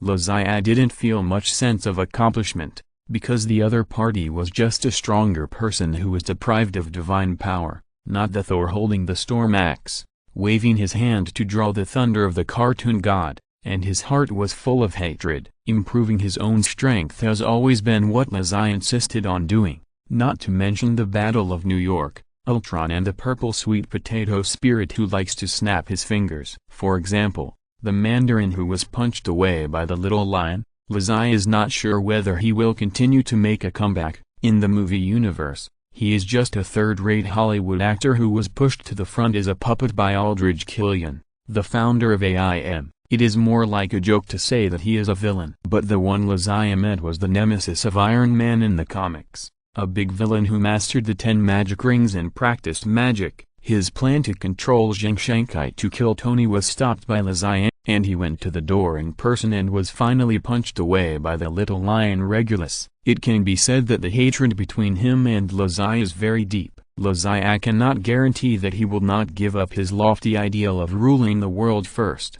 but will regard Lizaya as a stumbling block and be determined to kill him. If that is the case, Lizaya's current strength is really not enough. The physical fitness of the Mandarin who practices magic is already very strong. Coupled with his 10 rings with different abilities, he completely looks down on the Bronze Saints with the 6th sense. Of course, if the Mandarin comes to him now, Lizaya is not afraid, because he has Thor's hammer in his hand, and a 9 heavens mysterious shake turns into a divine thunder. Even if he is not familiar with it, he can still chop him half to death. But Thor's hammer is not Lizaya's after all. It will be taken back by Thor in a short time. At that time, Lizaya can only rely on a set of cracked saint clothes to fight the Mandarin with the 10 commandments. Before the small universe is upgraded to the level of the Silver Saint and the power of the giant seed Silver Saint clothes is truly exerted, it is tantamount to seeking death. In order to improve his own microcosm, Lizaya developed a new method. He imitated the method of stimulating his body with the microcosm on the Holy Clothes box at the beginning, and let Thor's hammer draw the power of thunder and lightning from the sky to temper his body in the realm of his microcosm. Since Odin temporarily gave Lizaya the right to use the hammer, Lizaya couldn't just leave it there and waste it. Time was limited, so he had to make good use of it and actively develop new ways to use the hammer. The wilderness where he fought with Hulk was basically a wasteland because it was far away from the city and there were no residents nearby. Therefore, after such a long time, it still retained traces of the war. Putting the hammer in the middle of the wasteland, Lizaya posed far away and put on the black clothes condensed by the 10,000 things. He didn't dare to wear the holy clothes. If he really broke it, who would he cry to? Let's start. As Lizaya's voice fell, a flash of electric arc suddenly burst out from the hammer, and the originally clear sky suddenly began to be covered with dark clouds. Thick clouds gathered, and lightning flashed from time to time in the dark clouds. As the thunder clouds gradually gathered, a thick lightning bolt suddenly fell from the sky and hit Thor's hammer directly. After being received by Thor's hammer, the lightning bolt turned into a thin arc of electricity and suddenly hit Lizaya, who was waiting on the side. With a light snap, the arc of electricity hit Mo Yi's arm guard, flashed a spark and disappeared. Is it just this powerful? This Thor's hammer is not that good. Come on, a bigger one. Lizaya shouted at Thor's hammer in the distance. Suddenly, a lightning bolt as thick as a bowl shot out and hit Lizaya's breastplate directly. With a loud bang, Lizaya flew back dozens of meters, face down on the ground, leaving a large ditch. Puff. Lizaya pulled his head out of the soil, spit out the mud in his mouth, turned over and stood up. Mo Yi's breastplate had been cracked with spider webs and was about to break. PFFT, PFFT, Lazai wiped the corner of his mouth. That's the feeling. It's more delicious this way. Come again. Thor's hammer flashed, and another bowl-sized bolt shot out. Lazai clenched his fist with a grin and smashed it towards the lightning. The fist trapped in the microcosm directly dispersed the lightning that came into contact with it. The lightning was very long, and Lazai's fist was even faster. In just a moment, Lazai threw hundreds of punches, and the long lightning was beaten into free electric charges that dissipated in the air. Cool. In Greek and Norse mythology, lightning is a power that only the highest god-king can possess, and it is the strongest power among all divine powers. Being able to resist lightning, in a sense, means that one has the initial ability to fight against gods. Although it is only the lightning in the clouds of the earth weakened by Thor's hammer, it is not a little bit less powerful than the lightning of Odin and Zeus, but it is a good start after all. Keep going. Keep going. You're still far away. According to Xoanhuan's childhood experience, powerful artifacts usually have spirits. Lazai didn't know if Thor's hammer had a soul. He only knew that after hearing his words, Thor's hammer, as if provoked, directly sent out more than a dozen bowl-thick lightning bolts. The lightning wove into an electric net in the air, directly wrapping Lazai in it. Let the lightning come more violently. Lazai's voice came from the electric net, and then countless fist shadows rushed out of the electric net. The lightning released by Thor's hammer this time was not a one-time one, but a continuous supply. After a gap was made in the electric net, it would be filled immediately. Lazai's voice kept coming out of the electric net. The electric net was broken and repaired, and then broken again. Time passed quickly in such a repetition. Because it was far away from New York City, the strange phenomenon of thunderclouds did not attract much attention in the city. Even the weather satellite only thought it was a storm. In the sunny New York City, an explosive news detonated the global hotspot. The first video to come out was a video on YouTube. In the Stark Industries Expo, Tony Stark was attacked by gangsters while attending a company event. The attacker was a terrorist wearing a simple upper limb exoskeleton powered by a micro-reactor and holding two electric whips. The myth that the Iron Man suit cannot be copied was broken. Thank you Sword Song 2 ' for the 500 reward. Chapter 125 The myth shattered. Superheroes have been invincible since their appearance. Their physical fitness and various technological equipment that surpass ordinary people have frightened countless criminals and terrorist organizations. For example, Spider-Man has helped the police capture countless criminals since his debut in New York City. He has been able to calmly shuttle through the hail of bullets countless times, and solve the battles with one shot. After the appearance of Iron Man, in addition to his identity as Tony Stark, a winner in life, he has also demonstrated his super combat capability to carry out military strikes against terrorists across half the globe through his high-tech iron suit. Spider-Man, who catches thieves everywhere in the city, is naturally loved by the citizens, but Iron Man, who can be used as a military force, is much more important in the eyes of government departments. Even the public generally believes that Iron Man is more trustworthy than Spider-Man in protecting national security. So Tony could slap Justin Hammer in the face without restraint at the military committee, and he didn't give the senator any face at all, calling him a clown to his face, causing the senator to swear on the spot. I bet a bag of spicy noodles that the word that was beeped out in the movie was definitely fuck. Of course,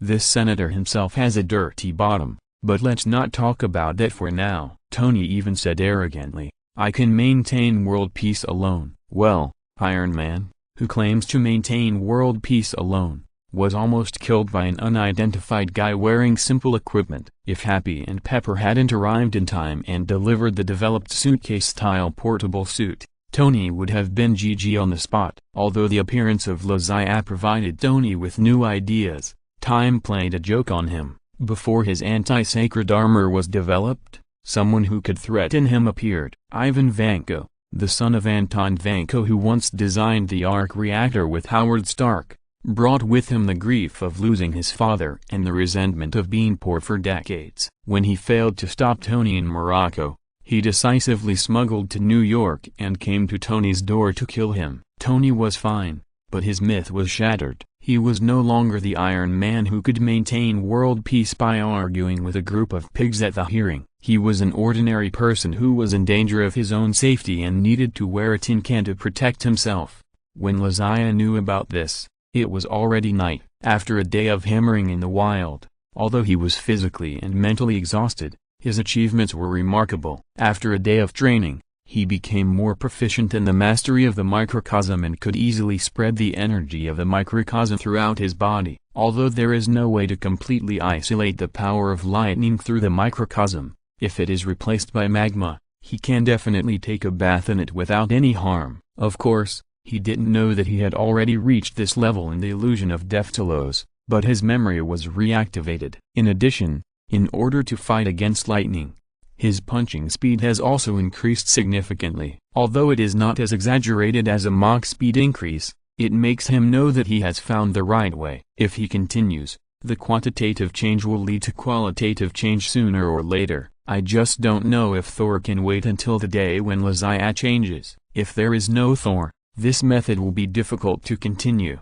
I don't know if Max can achieve this effect. However, Max has a fatal flaw. The electricity in his body is not generated by himself and needs to be charged. And he himself does not have the ability to gather clouds like Thor and Storm to charge himself. So he can only steal electricity. If he wants to rely on him to play the effect of Thor's hammer, I am afraid that he will have to steal electricity to paralyze the city. As for letting Laziah buy electricity to charge Max, it is better to wait until the products of the Holy Grail Company sell well and go public to make a wave of money. Dragging his exhausted body back to his residence, Laziah ran into Felicia on the stairs when he went upstairs. Seeing that Laziah looked like he was about to die, Felicia volunteered to help him massage and relax. Laziah accepted it righteously. We can have a massage openly. There is nothing to be afraid of. On the sofa in the living room, Laziah enjoyed Felicia's soft massage like a cat's paw with soft cushions while listening to the news on TV. The news happened to report Tony's attack during the day. Laziah sighed. Sure enough, he couldn't avoid what was coming. But fortunately, Tony escaped the disaster just like in the original book and didn't die directly. It was a cause for celebration. Ivan Vanko has been controlled by the police. FBI, CIA, SHIELD and other departments have intervened. I don't know if Justin Hammer can get him out of prison under the surveillance of so many people. Of course, with Justin Hammer's relationship with the senator and the identity of the senator, it is not impossible to get him out under the surveillance of these departments, but it will take more trouble. Thinking of this, Laziah suddenly thought of a problem. The remote-controlled steel soldier that Ivan Vanko helped Justin Hammer to make seems to be a very operational combat system. Unlike Iron Man's remote-controlled steel suit, which is exquisite in shape and expensive, and requires artificial intelligence Jarvis to coordinate and control. Remote-controlled steel soldiers can separate each control system and hand it over to people who are good at operating and cooperating in the back to control it,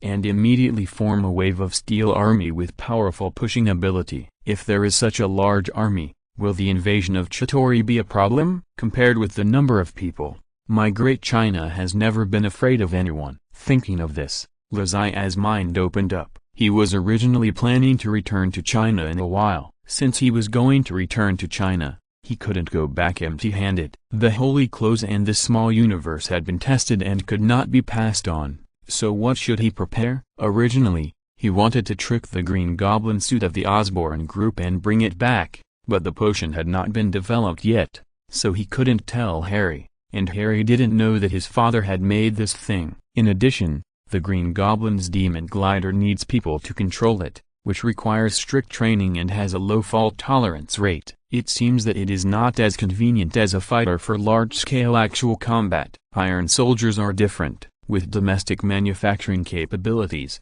As long as the technology is brought back, low-end mass production can be achieved soon. The cost of Hammer Industries is $120 million, and our great China can control the costs to less than 100 million yuan. When the Chitauri come in, they will encounter thousands of iron soldiers ready to go with the 5-star red flag logo. I wonder if they will cry. If this can be done, the portal of the Battle of New York needs to be brought back to China to open. but how to convince Loki and how to ensure that the Chitauri army will not harm the people in China. Of course, this issue involves many aspects, and Lazaya needs to think about it carefully. End of this chapter. Thank you very much for reaching the end. Don't forget to like. Looking for more exclusive content and immediate access? Subscribe to our Patreon. Remember, every like, subscription, or donation encourages us to continue. Thanks to everyone. See you in the next video.